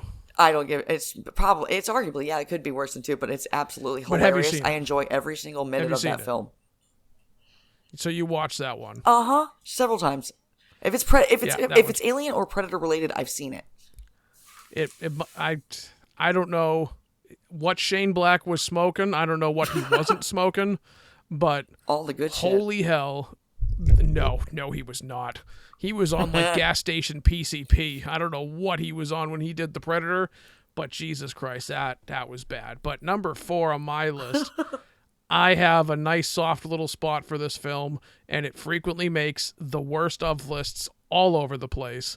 And I'm going to explain it because that's what I'm supposed to do. Super Mario Brothers. Oh, and dear Super God, Mario you Brothers was the first film that introduced people to the idea. I think most people, not everybody, but it introduced most people to the idea of a video game being a movie. And Nintendo was forever scarred by this whole ordeal because they did not have any creative control over this, from what I recall. And Super Mario Brothers was a notoriously shitty movie to make from behind the scenes footage, from everything you read about it. Like Bob Hoskins was miserable, not to mention just the fact that Bob Hoskins is in that film. Yeah. You have guys like Bob Hoskins, John Leguizamo, Dennis Hopper. I love that like movie. You had guys that were like big names, and Leguizamo wasn't super big at the time. I think he's probably a little bit bigger now, quote unquote, because he's I think he's kind of like a cult favorite actor. He's not bad, but I think he's one of those guys. He's kind of like a cult favorite. He's either in the background of a lot of films people like, or he's one of those like in John Wick. He obviously has had a lot of he got a lot of exposure in John Wick because he was the shady car dealer, the chop house guy. But Super Mario Brothers, if it was, I stand by, if it was not Mario, if it was something else, what else would it be? The exact same. So because it's not Mario. That's the thing, but and everybody knows that. That's why. Like besides Mario. Why don't you let me explain it? No. Okay. God, heartless bitch. I know. I'm sorry. So no, I think that Super Mario Brothers painted a beautiful, creepy and weird alternate world, and it was so wasted because the movie was obviously bad. It was you could tell the actors just slept walk through it. The script was written by a drunken ape. It's a mess. The whole movie's a mess. There's no doubting that. But if it wasn't branded Super Mario Brothers, I think it would have done better. And the reason I think it would have done better is because people wouldn't be expecting Super Mario. And again, it was, in a strange way, I kind of like to think of it as this weird, like, alternate universe adaptation of what, like, Mario would be, and I didn't, like, love the film as a kid. I was pretty confused by it, like a lot of adults were, where they were just like, did anybody ask for ultra-realistic Mario Brothers? It's like, I don't think anybody else did. And as a matter of fact, the Mario film that came out, last year or the year before, I still don't think is very good. But it was way, obviously, fucking light years better than this one was. Sure. But, that was what people were expecting. Yeah. I'll go ahead and sidestep and say the best video game movie, in my opinion, of all time is Sonic the Hedgehog. And if you haven't seen that, believe it or not, the Sonic movie was actually really fucking cute. And it was good. It was cute. And it was like, that's a perfect way to bring a film out of a game series.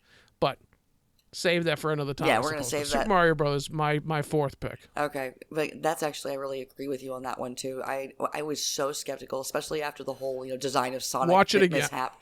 I watched it again. I watched. No, I meant Super Mario. I said watch it again if you haven't watched it recently. Oh, Super Mario Brothers is a trip. Okay, I haven't seen that movie in years, but I do remember how much I love that movie because it's so awful. It's worth a trip. It's so weird, but it's Bob Hoskins, so how can you really get mad at it? Like, okay, so for me, you can get mad at it. I'm not mad at it. I think I was mad at Sonic for a while, and then I saw the movie. Jim Carrey is once again, like, he pulls off that film so great too. He's such a great addition to it, and the perfect person to play Professor Ratnick, whatever. What's Robotnik? I don't know why. Professor Ratnick. I completely, I don't know how I fucked that up. I played that game like a fucking psychopath when I was a kid. I loved that game. Okay. Well, because he was never really called Robotnik, I think it was one of those ones where, like, I can't remember clearly enough, but not like it was a text-based game, so. Right. But not. My favorite, everybody if we're talking Sonic. about video game movies, it's not a movie, but The Last of Us was holy shit good. It was very much of the same kind of... Number 4. Go for your number 4 pick. Yes, let's do it. Thank you for putting me back on track once again. God damn it. That's okay. I'm falling off too. I mentioned Sonic and set you off, so go ahead. Number 4. There's right. It is your fault. So number 4 is... It was. Number 4 was is a little movie called Your Highness. A lot of people really haven't seen it probably, and this might be for the better for a lot of people. But Your Highness Oh my God. So when I first saw the movie, I was going to North Carolina School of the Arts for film.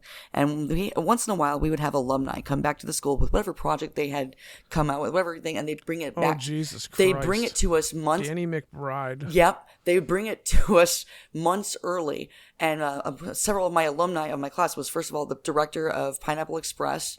And then Danny McBride, he went to my school, and I met him 3 times, got to hang out with him 3 times, smoked weed with him, not 3 times, but once, because I couldn't at first. It's a long story. But Danny McBride is exactly the person you think he is. He's absolutely hysterical.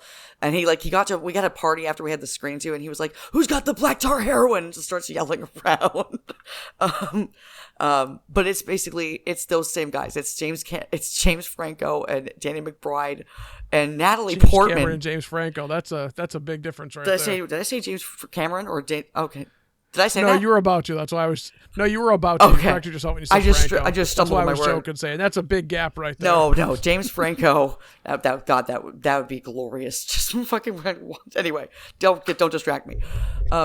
It's basically one of those films where it's like, so they brought us Pineapple Express 3 months early, and everyone afterwards was like, "I have to smoke a cross joint right now." And then they brought us a great show that Danny McBride was on called Eastbound and Down. If you've never seen that show, holy shit, it's so fucking funny. But the third time they came, they brought Your Highness. And I think that movie is one of the funniest, most quotable fucking movies of all time. It's absolutely trash. It's set in the medieval times, and Danny McBride has to go with James Franco to go rescue the bride, who's Zoe Deschanel is the bride of that they're trying to rescue. There's a line in there's like, "My mothers have pre-moistened her. Commence the fucking." Like, it's. I'm not even going to quote it.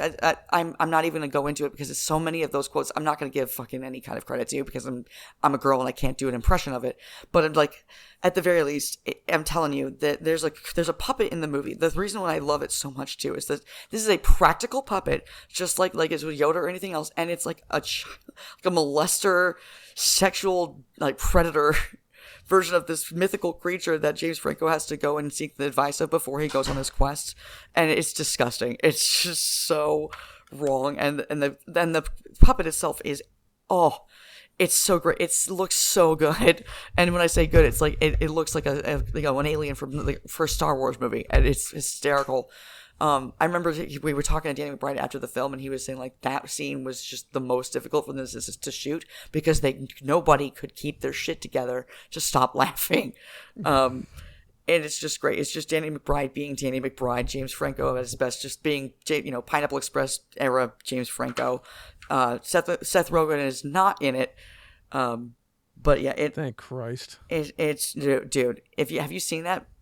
And Natalie Portman, by the way, for some reason, she just signed up to do this absolute dog shit movie, and she's like the heroine. She's like this badass chick who can go, the actual one of them who's actually competent. Between the when you said heroin, I thought the drug. There's a point where they kill a minotaur and they hang its dick around their neck. It's like, it is everything that it's so dumb.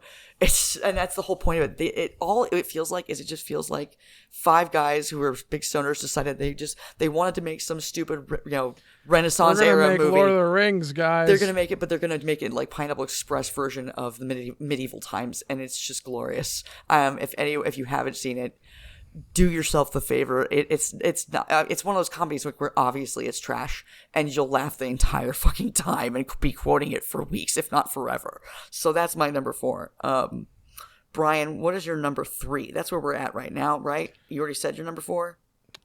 You're not going to misdirect me this time, no matter how bad you are at counting. Yes, I am on number 3. Okay. I am going to go ahead and just add to that I hate Seth Rogen. He's not in it. I don't ever want to. I know, but you mentioned him. That's why I said that. I know you hate him. That's why I said thank God, because he's literally played one character in every film. He's never played a different character. Have you seen 50-50? He's not funny. He's not funny. Have you seen 50-50? And he's an insufferable human being. Then have you seen Joseph Gordon-Levitt and Seth Rogen? Have you seen 50-50, that film? Because that one I would put up for him. I have not. He's excellent in that movie. He's a little bit of himself, but at the same time, I won't get through it.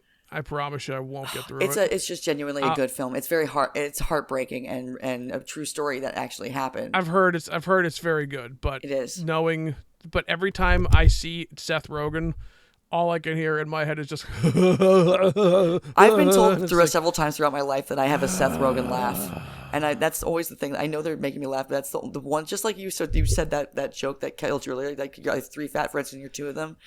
I had that joke where it was just, where I've been told that I've been told he's my Nickelback. I've been told that I have a laugh. I just don't like Seth Rogen. I've been told a million times that I have the same laugh as Seth Rogen. So not a million times, but my friends have made fun of me for it on multiple occasions. I would not. And that I would hurts. disagree, but I disagree as well. I think that my friends are assholes. I would disagree. My friends are dickheads. I would disagree, just like I would disagree with all the hatred that Batman and Robin gets, which is pick number 3. I gave you that one, you son of a bitch. No, you didn't. Yes, I did. You stole my idea. Because you've talked about Batman and Robin, all of a sudden I can't pick it? Nope. Get bent. I said Batman the and words, Robin now is you pick can't. number 3. Oh, God, you little crybaby. Batman and Robin, listen, no, because we were talking about Batman and Robin not last time, not ever. We were talking about Batman Forever. I can't pick between the 2 of them, which was worse. For my pick. Then you have problems because Batman Forever is way better. It is. Batman and Robin is way worse. No shit. You forget that in Batman and Robin, that the frozen, the props, that the set design that they used to look like to be icicles would commonly be seen flopping in shots, and it's like the props in the design are so bad that you can't even have them freeze enough in place to look like ice. Like I think there's a scene where like one guy like closes his door and there's like icicles on it, and it legitimately is just going wobble wobble wobble. I need to watch that movie again. Those are supposed to be icicles. I need to watch that movie. I haven't seen it in so long. Everybody quotes it. Everybody quotes it because obviously the dialogue is filthy trash. Boiling acid. I think that's actually Batman Forever, but oh my god. It is, and I corrected you last episode on it too, that's Batman Forever. Yes. Yeah, I know you did. But no, but on this one, boiling acid. I love that scene. I'm the stereotypical New York Jewish. I'm the stereotypical New York Jewish guy, except we're not in New York. We're in Gotham. Yeah, it was fucking goofy. Yeah, fucking Two-Face. I'm gonna dump Batman in a safe, and I'm gonna fill it with boiling acid. And I love it because it's very Adam West era. I think that film is so. I think both those films. I enjoy both of them, but they're obviously trash. Like don't even get me wrong. Batman and Robin is one of my favorite bad movies because not only is it infinitely quotable, not only did Arnold Schwarzenegger hate every moment of his existence on that set, not only does George Clooney regret that film with every fiber of his being, but it is just so unapologetically absurd and dumb, and just it's approaching Adam West levels of just like, okay, they're taking themselves way too seriously. If they stopped taking themselves seriously, this would be a legendary film. And it's like, it is... We all know how quotable it is. We all know how fucking hilariously bad. Like everything is bad. The effects are bad. The set design is bad. The cinematography is bad. The music is bad. Like everything is bad. It's really just a chorus of all the worst shit you could put in a movie. It's like everyone made a mistake, and it was like a life or death mistake in every department. They all worked together to make that movie the worst. The only thing that you have going for you is Uma Thurman in a skin suit. Holy shit, was that the only reason to watch that film? Hey there, Uma, how you doing? Yeah. And that was about it. She's perfect in that role. Alicia Silverstone who played Batgirl? She fucking blew. Yeah. You know, Chris O'Donnell, where's his career? That poor guy. She was in Clueless, dude. They took the girl from Clueless and made her Batgirl, and I was like, oh no.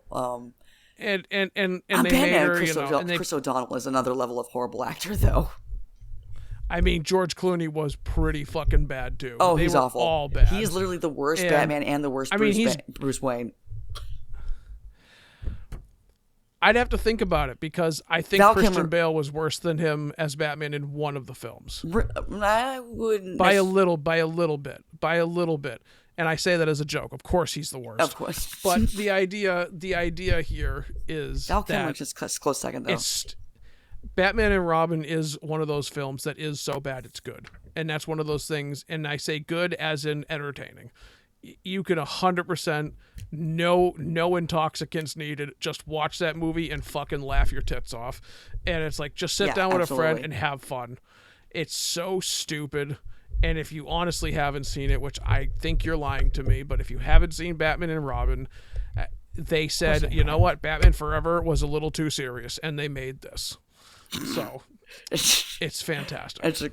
It is. I love those movies. Like see, this is the reason why I didn't go through and just put Alien vs Predator and Alien vs Predator Requiem as all my top 5 films. Nothing about that is interesting. Well, that's because they're not redeeming. Yeah. It's because they're all in the same. They're like the same shit. It's like every time you have a sequel to Aliens or whatever, I'm gonna watch it. But it's also, if it's Alien vs Predator, it's kind of like my version of Freddy vs Jason, dude. Like, I'm gonna love it, but it's like, I'm not going to make a whole list of nothing but Alien films, because that's also that's not accurate, because it's not my favorite bad films of all time. Like, the ones I watch the most, the ones I quote from the most, and then I think about the most. I'm going to derail real fast before you do your number 3, since you just mentioned Aliens again. Of course. What I would love to see as an Alien film is, I think, something that would be a winning formula and a little bit of a return to form. I would love to see a horror film about a secret, quote unquote, or secret or secretive government facility that has recovered, 1 or 2 of the eggs and is studying them. And whatever contrived reasons you need, the facility either goes on lockdown, gets shut down, and it's underground, so it's not above ground. And it's a horror movie about soldiers / scientists trying to escape the base while being hunted by the freshly hatched aliens.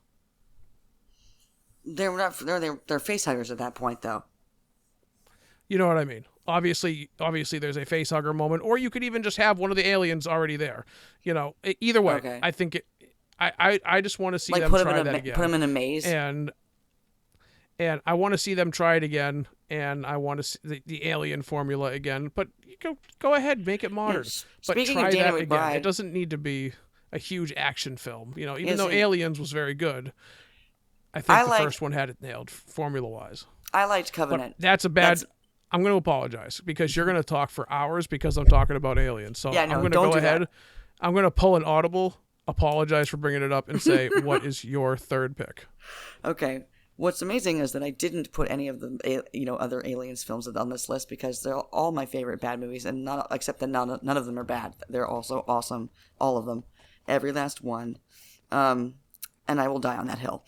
Number 3 is a little film that a lot of people either didn't see or just kind of flew under the radar. Which is, I love Westerns, and it's A Million Ways to Die in the West. It's my number 3 choice. I don't care. It's Seth MacFarlane again, of course.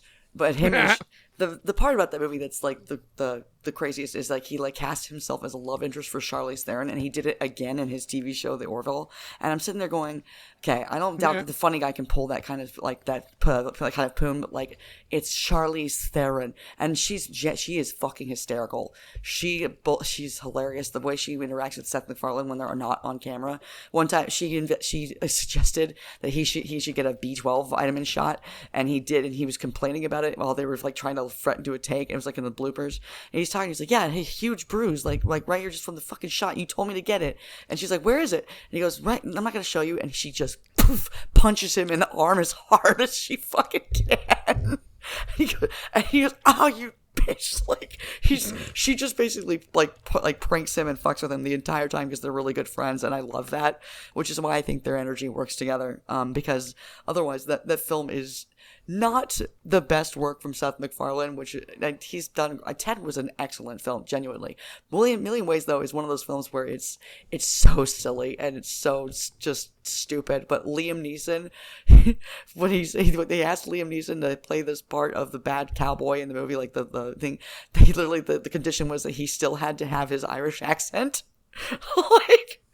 and he's a fucking bad what's what I'm looking for. He's the bad guy in the movie, and at one point they stick a flower in his ass to prank him because he's supposed to be married to Charlize Theron. And then, you have Giovanni Ribisi is an absolute treasure. Sarah Silverman is really funny in that movie too, where she plays the girlfriend of Giovanni Ribisi, and she's a prostitute. So like, but she wants to save them until marriage, but her job is just getting fucked. It's so stupid. It's like, but also one of those things that's so quotable because it's actually really sweet at certain points. I just love Seth MacFarlane. Amanda Seyfried is in it too, and Neil Patrick Harris, of course. Neil Patrick Harris is his rival for like, he wants to, basically his girlfriend breaks up with him and he's spending the whole movie trying to get her back, but then Charlize Theron comes into town, who's a badass bitch, and basically, you know, they start having a thing, and her husband or whatever, Liam Neeson, gets pissed off and doesn't like that, so they're gonna be like cowboys and they're gonna have a shoot down or shoot off, whatever you fucking call it. I can't remember right now. I'm not, man, whatever. Anyway, a shoot down or a show off. She says show off, whatever the fuck it is. It's what showdown. I don't remember. There's words are hard for me. Bad. They're not good right now. So anyway, I don't make the sentences goodly. There's just certain points in the movie where they're like, he's talking about, actually they take a big piece of ice from that big old ice scene and then it breaks. It's just fucking, oh, that went south so fast. Like yelling. Then there's also you can't underrate there's a song that if you only have a mustache, and it's a whole song about why you're not a man if you don't have a mustache. And then at one point, there's actually a Christopher Lloyd cameo that's pretty great because they're in the West, and he opens a barn and he looks in, and the DeLorean is in the barn with Christopher Lloyd, alluding to the third Back to the Future, of course. And like, of course, he's like, what? He doesn't see anything. He covers up the car in time or whatever. Which is, there's little moments like that throughout the movie that just are just, for whatever reason, just fucking kill me. I die laughing, and little jokes like people die at the fair. It's I don't know. I love that film. I've seen it literally like 1,000 times. It's one of those comfort movies that I just throw on if I can't sleep or something like that.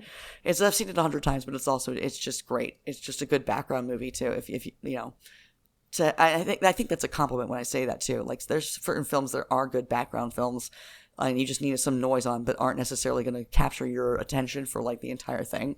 You just might catch little bits and pieces of it. But yeah, it's I think it's a great movie. I think it's not a great film. I was going to say, I think it's a great movie. It's a great movie to me because I thoroughly enjoy it, and I think there's a lot of people who would find themselves, if you like Family Guy, if you like Seth MacFarlane's humor, watch the movie. It's worth it. It's just just make sure you eat like a pot brownie before it or something. Just make it digestible, literally and figuratively. So treat it like Family Guy. Not shocking. Yeah. So anyway, now treat it like Family Guy. So now we're on to your number 2 film, correct?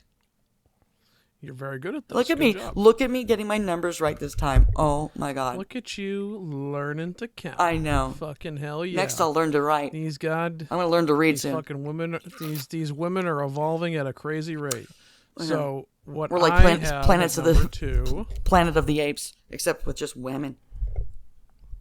I almost on principle didn't want to include this one on the list at all because it ended the career of one of the greatest actors of our time.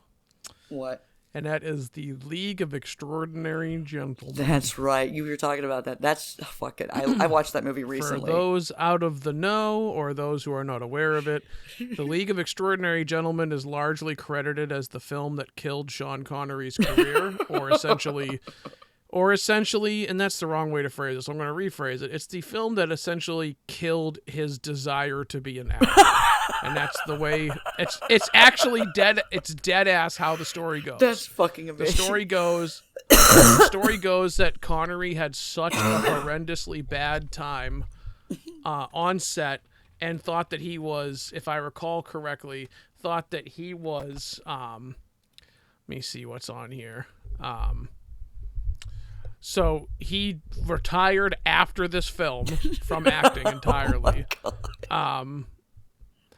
And the rumor was, and the things that people have talked about, is that Connery was not only largely bad on set in terms of his experience. He apparently just hated the product. He hated being on set. He hated everything about it, to the point that he legitimately said, fuck this, I'm going home and I'm never coming outside again. Jesus Christ. And I love that that's your reasoning for it. That's not my reasoning at all. That's literally just what's been reported. That's why the film is fascinating, because it's really not the worst film ever. It's just schlocky pseudo superhero stuff. You know, it's. Have you seen it? Because I mean, it's literally just. I'll straight up just go ahead. Let me pull it up on Rotten Tomatoes, and I'll just tell you exactly what they say. The summary is: it's a team of extraordinary figures, hence the name Extraordinary Gentlemen, culled from great adventure literature, Connery plays Alan Quatermain.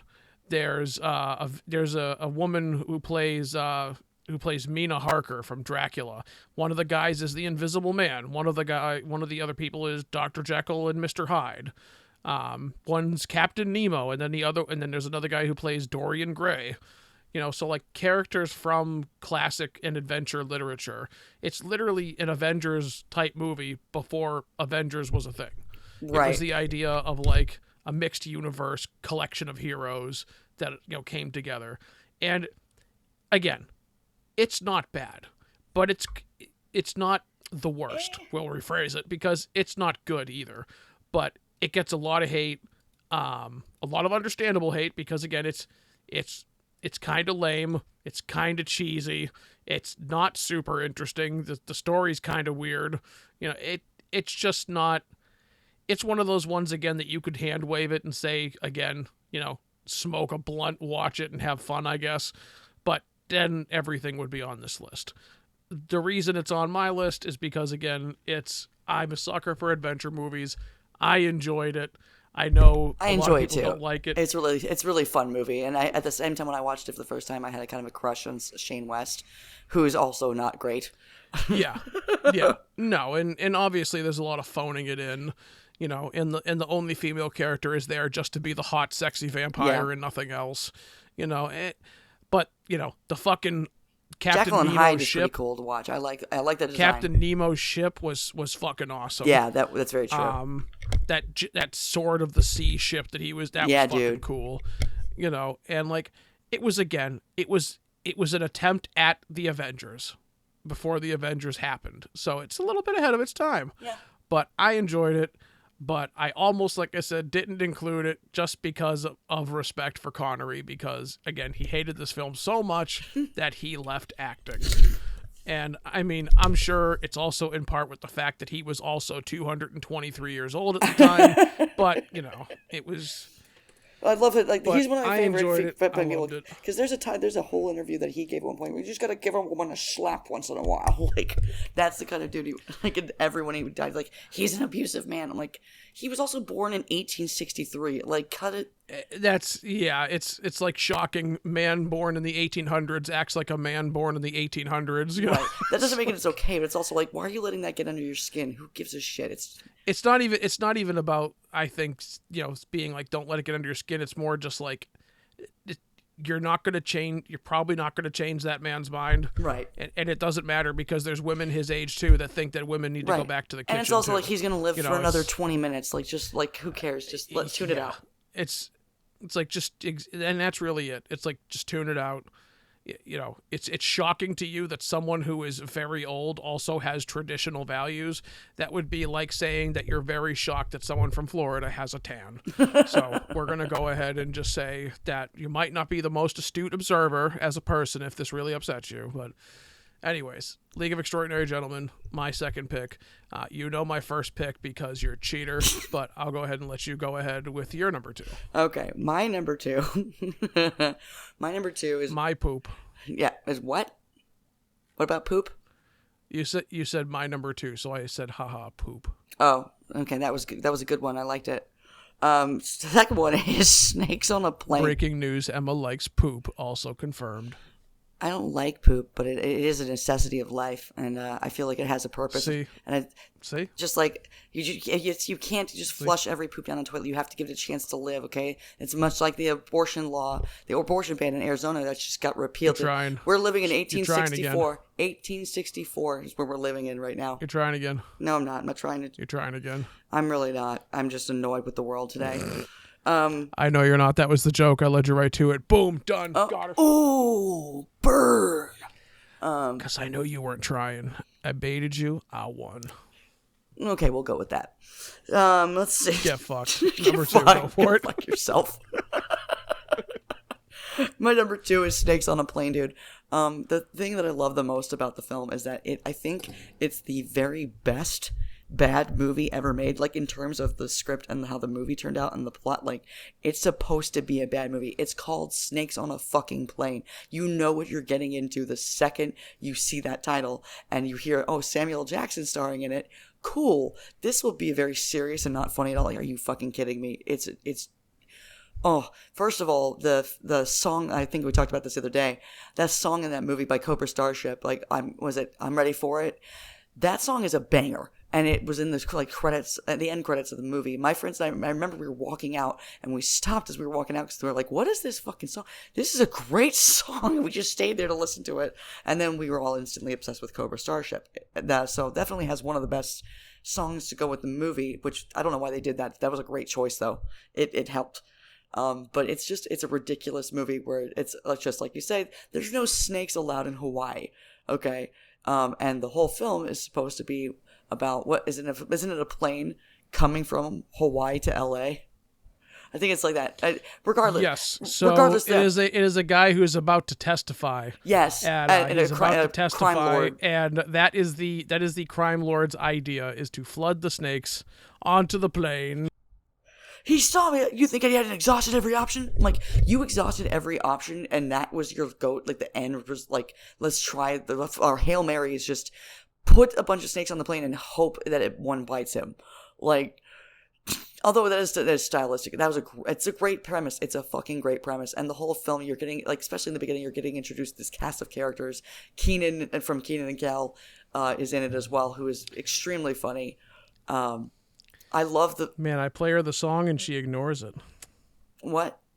I played the song and everything and you just ignore it. I didn't hear it. I'm depressed. I played it for her and everything. Okay, but did you hold the boombox over your head like you fucking John Cusack? I held the boombox up to her window. There it goes. She didn't. I have one earbud. You heard that? Okay, Jesus. I heard that little tiny clip of it. She heard. Yeah. You know what? Now you're gonna feel bad because you heard that clip. I think you're a liar. I think you're a liar too. So go ahead, continue. Anyway, I was like, what the fuck was that about? Anyway, so Snake on a Plane, the whole premise is that obviously there's some great moments where they really, it's so clear that the movie knows what it is and what it's doing, and that it's just how ridiculous it is, because there's parts where a snake bites a dude on his dick while he's trying to take a piss, and that right there is the money shot of film. And then there's a couple that are trying to fuck in the bathroom. They get bitten in the bathroom. There's this big gigantic fat lady with like Ursula makeup on, and she's got a snake coming up her dress into her face. It's so dumb and so silly, and like all these different snakes are on the plane and stuff. And so when they finally have to get to LA or whatever, they have to land the plane, and it's a whole thing. The greatest line in the course in all film is that's it. I've had it with these motherfucking snakes on this motherfucking plane. It's time to open some windows. And then it's that great shot which just lingers on his face where he holds Everybody up strap the gun. in. About to open some fucking windows.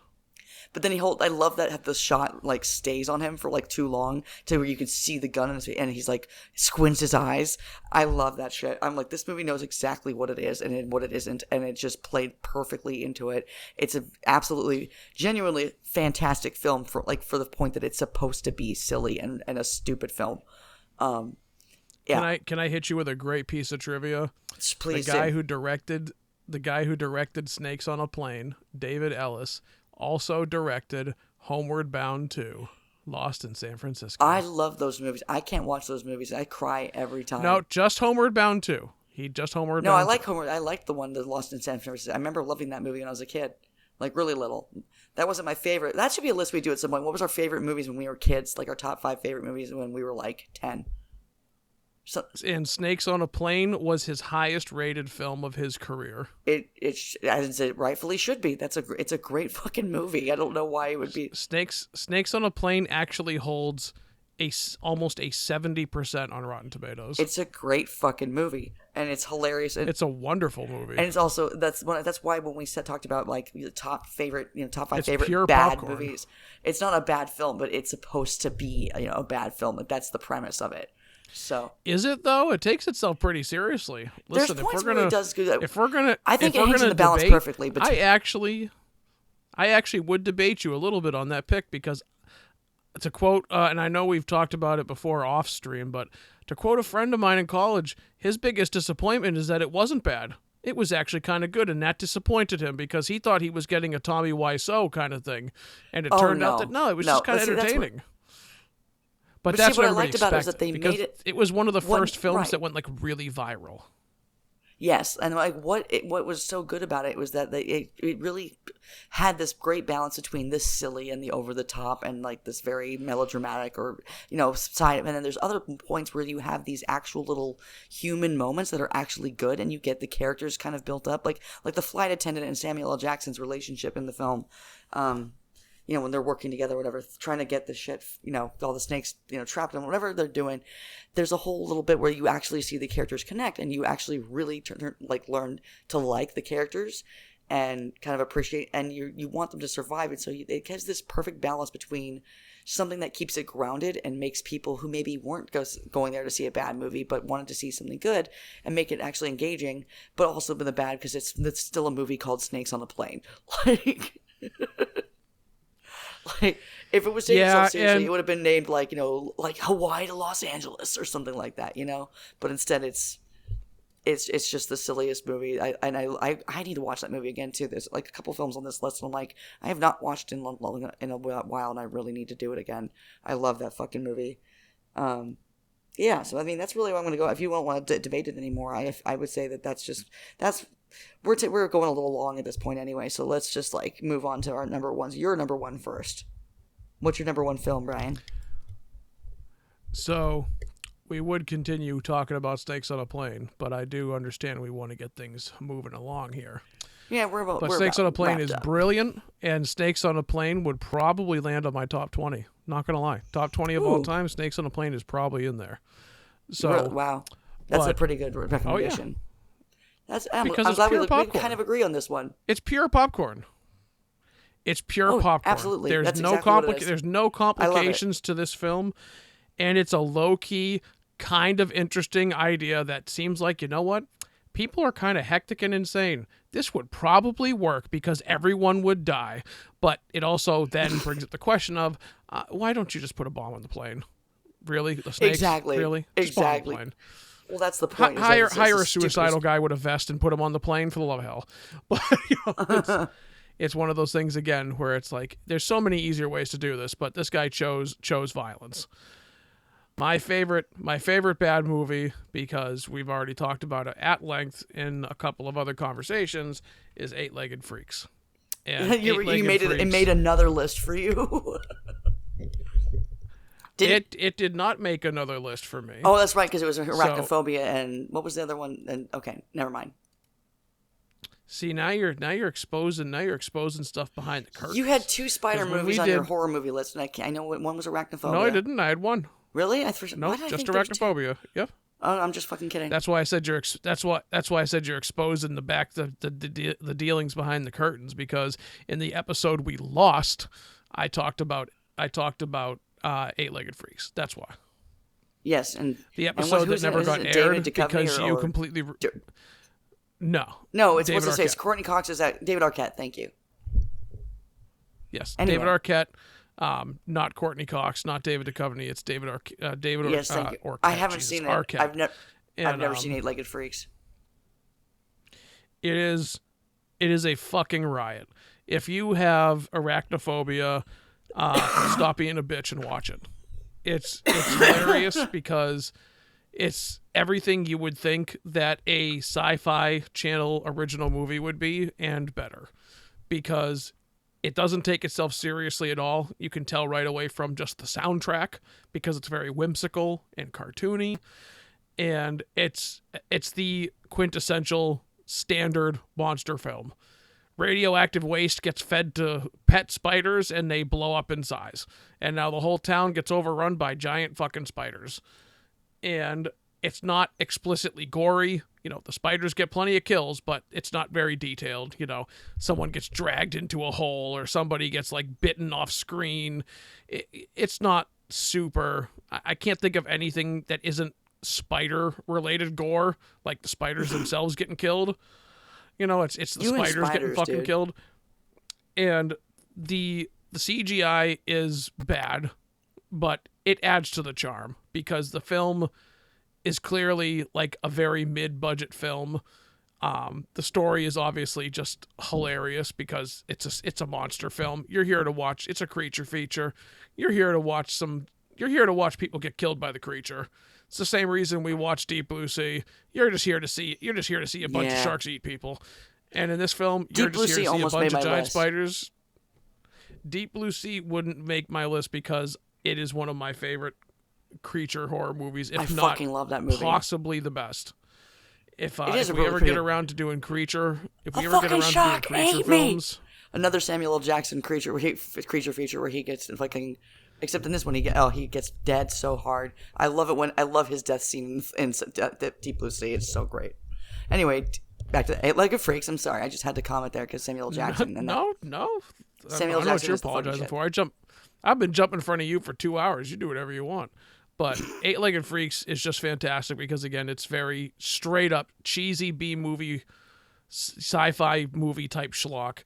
And you've got your typical bumpkin town full of stupid people, country bumpkin type people again, and David Arquette is the quote unquote the hero of the film because he's never been a hero in his life at any point. I kid, I like David Arquette, but he's he plays the stereotypical guy coming back, shunned by the town, but it's all very simple. But let's just put it this way. There is a scene where they are being chased by these fucking spiders where David Arquette is on a tower, like a radio tower, and he basically makes a zip line and slides down the wire to get away from all the spiders that are starting to climb up the tower behind him. And one of the spiders, again, they are not animated to be cartoony. They're very much animated to look like real spiders. One of the spiders does the same thing and legitimately puts two of its little legs up in the air and starts ziplining down after him. That's fucking amazing. And the spider itself makes a Tarzan scream as it's coming down after him, because as he's sliding out of the shot, getting away from the spiders, using like his coat as like a zip line so he could slide down or whatever, there's a spider behind him going, ah. And it just encapsulates the film perfectly, because not only when David Arquette slides down that line, he lands and then falls directly into like a fucking ventilation shaft, thus getting away from the spiders, but the spider that came after him misses it and face plants right next to it and does one of those slow slide, like Looney Tunes slide down and fall kind of things, and it's like, Jesus Christ. Yeah, that's fucking great. I want to watch it. It's fantastic. And it's easily, and I'm, and I love spiders, and there's not enough spider horror films, in my opinion. But this one is very much a comedy horror. This is very much a comedy horror, and it is a fucking riot. And it doesn't, in my opinion, get much better in terms of B-grade shit than this. Yeah. So, 8-Legged Freaks is wonderful. Again, it's probably $5 on a Blu-ray. Probably free on a bunch of streaming services. It's probably free on fucking YouTube. Just go watch it. If you're yeah, that's a good point. Yeah, it's probably on Tubi. Grow up and see it. It's probably on Tubi. It's one of those free like streaming sites or whatever. But it's just the movies are actually. I know you've shed on Tubi before because it's for poor people, but that's actually, I think it's a great little streaming site because there's some good shit. I legitimately don't care. I hate all streaming services equally. I'm an equal opportunity hater. I pretty much don't like any of them. I figured as much. Because what do you like? They fucking suck. Food. And look at that. See, now we've come full circle with the joke I made last time. Disarmed. See? Damn it. Fuck. Deep fry it and cover it in like fucking garlic or onions. That'll be the healthy topping. That sounds good though. Like, I'm just saying. Anything fried ravioli. Fried ravioli. That would be. I see. I prefer fried Oreos. Fried Oreos are fucking delicious. Oh, okay. I prefer double stuffed Oreos with a cold glass of milk.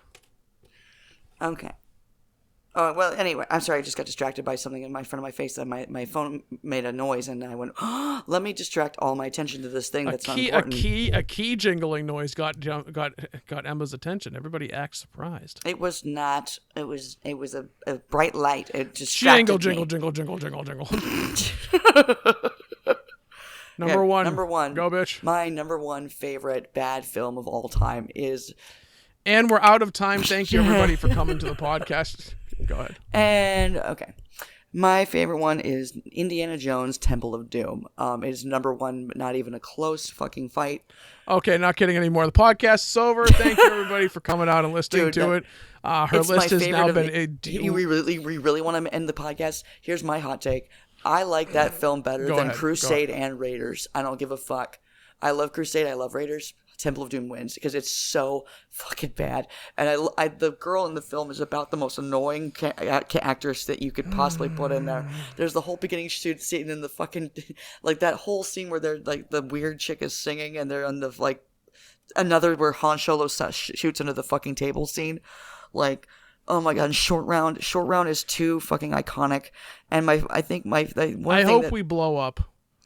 I hope we blow up so that one day I can pull this clip out of the depths of my ass and say, remember that time that you said Temple of Doom not a good film. Was better than Last Crusade? I didn't say it was better. It's absolutely not better. The Temple of Doom You did. Rewind the footage. No. Okay, what I mean is it's my favorite of them because it's the worst film of all of the three. No shit. Crusade and Raiders are better. I don't care. Temple of Doom is my favorite. You said it was better.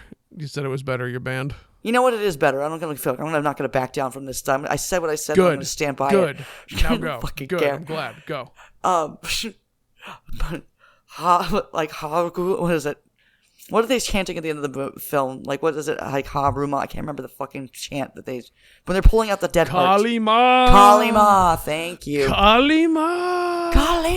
That's what we'll do whenever I eventually you'll just rip my heart out like that after having said that this was my favorite bad movie. It is so bad. Here's the thing. There's not a second of it I don't love. I remember watching it the most as a kid. I don't remember really watching Raiders or Crusade enough. I remember what I watched was this one because one of my favorite things about it from the time I was about 9 years old. Every time that movie is on the TV at my parents' house, okay? And I mean every time. My mom is one of those people. She'll do it every fucking time. When he gets to that scene where he's trapped and she's got to put her hand in that little sleeve with all the bugs and shit, my mom literally goes, oh, and freaks out and turns to my stepdad and goes, I'm sorry, but you would die. Like... And that just tickles me every time because I'm like, I love that she reinforces that again and again with my stepdad. And if he's not there, my mom, she says, I always turn to Sean and say, I'm like, we know. I've seen you do it 14 fucking 100 times. It never fails to make me laugh though because she's so sure about it. And I'm like, I think if she was actually in this situation, she'd find herself to be braver than she really is. However, that idea is just glorious to me. I would love to just watch my mom and be in the same room as a scorpion or like a centipede or something. Just watch her just slowly dissolve into the wall as she's trying to just get away from it. I've never met anyone in my life more afraid of bugs than my mom. She freaks out. And we lived in the South, so it's like when we moved into, like, she moved from California to New Orleans. I cannot imagine the shell shock that must have been for her to deal with like the fucking like screaming crickets. Oh my god. And all the bugs that just inhabit the South that are constantly in your door or at your house. Like, anyway, my childhood is full of memories of her seeing a bug and just screaming like someone's stabbing her. And that's what's fun for me. But that's not what makes my favorite film, too, because I've also got in this fight with my Uncle Tony once, too, where I told him it was my favorite, and he was like, what the fuck did you just say? I was like, at this point, I just like trolling people with it, because I absolutely mean it. That whole film is trash, and let's not even, like, it's not even really comparable to Crusade and Raiders at a certain point because there's so many things in those films that are iconic. Like, you know, like he pulls out the sword and he gets this gun or whatever. So many amazing moments that are just like classic Indiana Jones. And Temple of Doom is just like this, just steps in this dog shit as they're just walking along. Everything's great, and then and there's just a huge, and it's like diarrhea for like 3 square blocks of just dog poop. I don't care. I hate the fucking woman in it. I can't. What's her name in the movie? I can't even remember people's names right now. But I remember the actress though, and I was like, wow, I hate her. Please don't let her end up with Indiana Jones. Of course she does. But Short Round is the absolute savior of that film. I think he's one of the most iconic, amazing characters ever to be written in a film. Come on, you can do it, Dr. Jones. Like, it's so, even just having him as a character is almost racist. You kind of feel it in your bones, like this was meant to be somehow malicious. I don't know why, but I feel like somebody wrote this anyway. But he was clearly It's just one of those films, like, literally, if you put it on, I'll watch it. I will watch it anytime, anywhere. It commonly, it's kind of funny because if it wasn't for the Kingdom of Crystal Skull and Dial of Destiny, it would be a shoo-in for the worst out of the three without a question. Right. But it's not even close to the worst now. I would argue it's the other films don't exist. I don't know what you're talking about. They don't exist to me. If I had to rank them myself, my favorite is Last Crusade, and I would put Temple at 2. Okay, that's fair enough. I like the first one a lot, but I think Temple is just pure fun. It is, and that's why I love it. It's a ton of fun. It's schlockier than the first one. It's not as smart, I guess we'll call it, as the first one. No, it's dumb as shit. I don't know if I totally... It's dumb, but it's legitimately the backbone of so many adventure films now. It really is, and it deserves its spot. That is the core of a lot. It's the core of a lot of those things, and it's just a good time. No, I would again possibly fight you on why it's even on this list, because I don't know a single person that thinks that it's, quote, bad. I know in terms of the overall Indiana Jones trilogy that people often call it the worst one, again, until recent times. No, it's still the worst one. The other ones don't exist. I don't know what you're talking about. I'm dead ass serious about that too. I'll fight you. How is it on a bad list though? I want you to give me some more details on that. Those films don't exist. How does it qualify? But how does this qualify as a bad movie? What, Temple of Doom? Yeah. Oh, because it's just the script of it, first of all, is just like a completely derivative and is not even, like, there's nothing about it that catches immediately. Like with Crusade and Raiders, the mission is clear. The stakes are set up from the very beginning. Temple of Doom just feels like you're just going for a roller coaster ride, which is why there's no continuity to it necessarily. You're just going, oh, oh, oh. And like the characters just aren't developed well enough. Like except for maybe Short Round. I love Short Round. But like even then, like the female in the film, she's absolutely, it's like people who talk about Breaking Bad and how they think that Sky is like literally the most aggravating, horrible, character in all of television. And it's just like some characters like that are just written in a way that like, and it's the actress too that plays her. She's just snotty and bitchy the whole film, and all she does is annoy me. I love it when she has to reach her hand into the fucking thing to go pull the lever for Indiana Jones and save him, because it's the only really redeeming moment she has in the entire film. And then just the plot, like Kalima and all that, like it's just hokey, it's silly, and so much female hate. It's just so much fun. That's so just like you were saying. Hate. It's fun, but it's fun in a way that's not necessarily always cohesive. It's fun because like this is really silly, and like the same reason you would watch, I don't know, like Ace Ventura. Like, you're not watching it because you think that I remember this movie to be really hard hitting and about it's a film about genocide of the Jews during the Holocaust, and it's like, no, you're dealing with Ace Ventura, and it's the dumbest shit ever. And it's a great film. Ace Ventura, both of them. I don't know which one actually is my favorite, the first or the second, but it's one of those films that's just, it's silly, and it just allows you to just be, I don't know. It makes me feel young. It makes me feel like a little kid when I watch it, because I'm just like goofy, and I remember I have very fond, very vivid memories of watching it when I was a little kid. Like I said, I don't have memory. It's like one memory in particular, but it's like one of those memories that just stands out for me, and it's because it's not even like anything was happening. I was just at home. My family was all good. We were watching Temple of Doom. My mom was making me laugh because she was freaking out about the bugs. And it just has a place in my heart, dude. It's just kind of my personal experience with that. But also, yeah, it's I know objectively it's not a great film. It doesn't mean it's trash. I still love it. But it's not, especially compared to the other two. It's not going to be up there on the, I would say in terms of how good it is, it's the last place. But in terms of my favorite, it's the number one. So that's just me personally, though. It touches a little place in my black fucking just emo little heart. Yeah, but that's about it. So that wraps up our list of the top 5 bad movies. It also wraps up our podcast where we decided to rant for 45 minutes about feminism and and I don't even know. I didn't hear any conversations about feminism, yes, but if that's what you want to call it, go for it. We'll call it. Well, let me just remind you again right now that at the very end, seriously, I need you to go look up the 4B movement after we have to get off of here, because I need to know what you think, because you're gonna laugh your ass off, and just the different angles that you can have from it. I'm just so interested to see what your opinion is, because I know it's going to be fun either way, no matter what.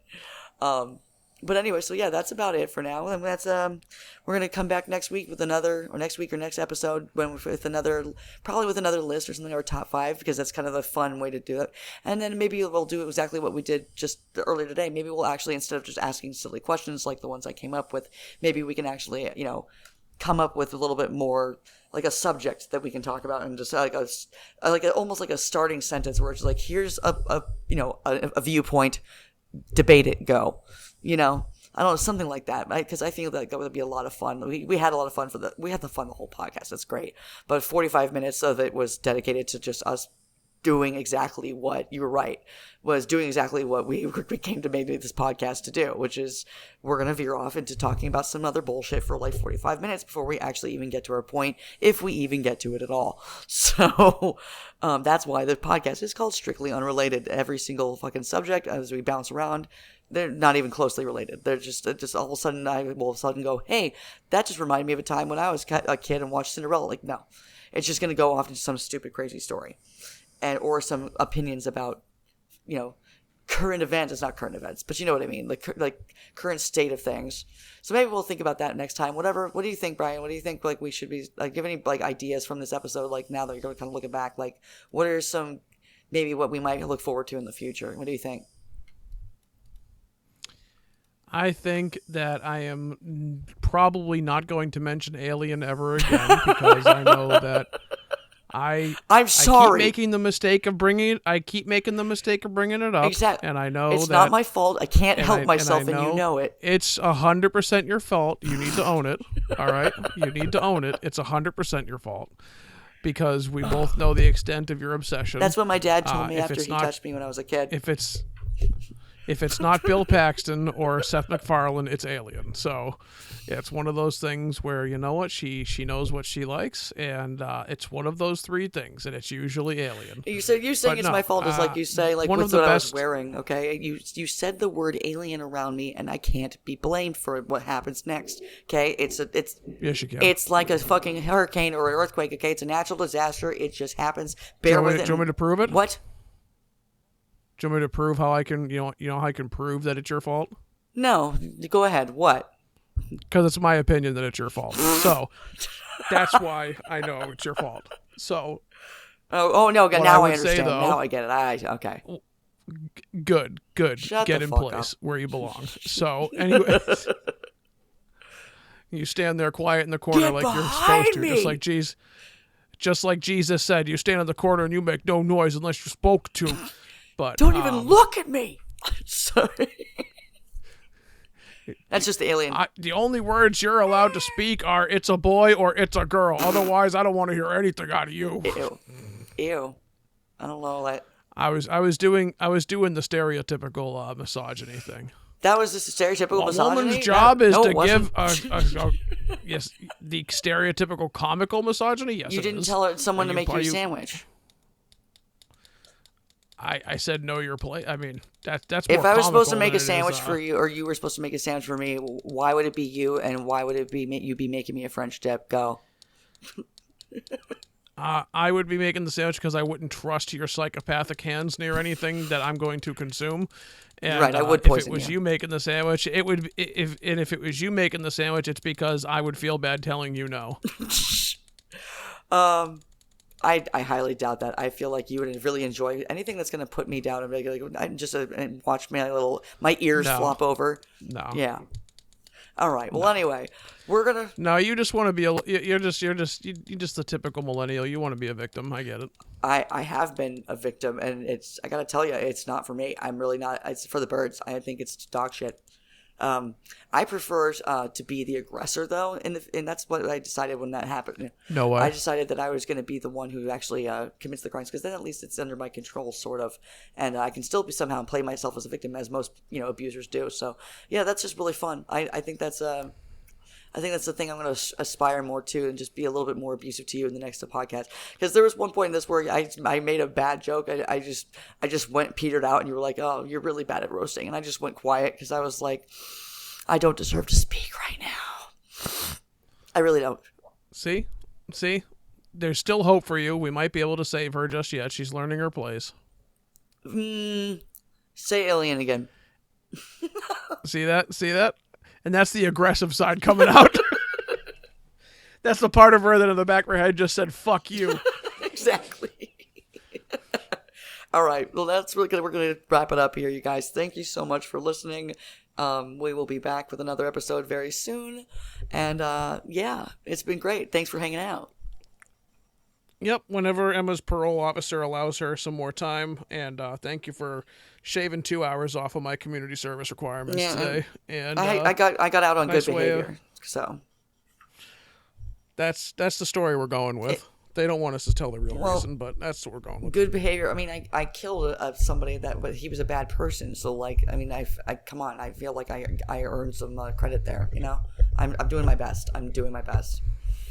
Anyway, I'm gonna go play some fucking dice now. All right, y'all. I'll see y'all later. Brian, go ahead. Head back to your little hidey hole where you stay in hibernation. I never left, bitch. Because you are the bear. Yeah. You have no idea what I'm referencing, do you, yet? It's so cute how you think that a guy who you accuse of living in a cave doesn't know what some shitty internet meme is. Yeah, but you don't know what 4B is moving in, so that's the most surprising thing. Go watch that. I do. Go look at it. I do. All right, y'all. I do. I just looked it up. It's Andrew Tate for South Koreans. But anyways, for South Korean that's women, not really the correct way to put it, but whatever. All right. It's Andrew Tate for South Korean women. You're wrong. We'll talk about that. You're wrong. We'll talk about it later. I'm not. But anyway. All right, you guys. We won't. Because all right, guys. We're heading out. Peace.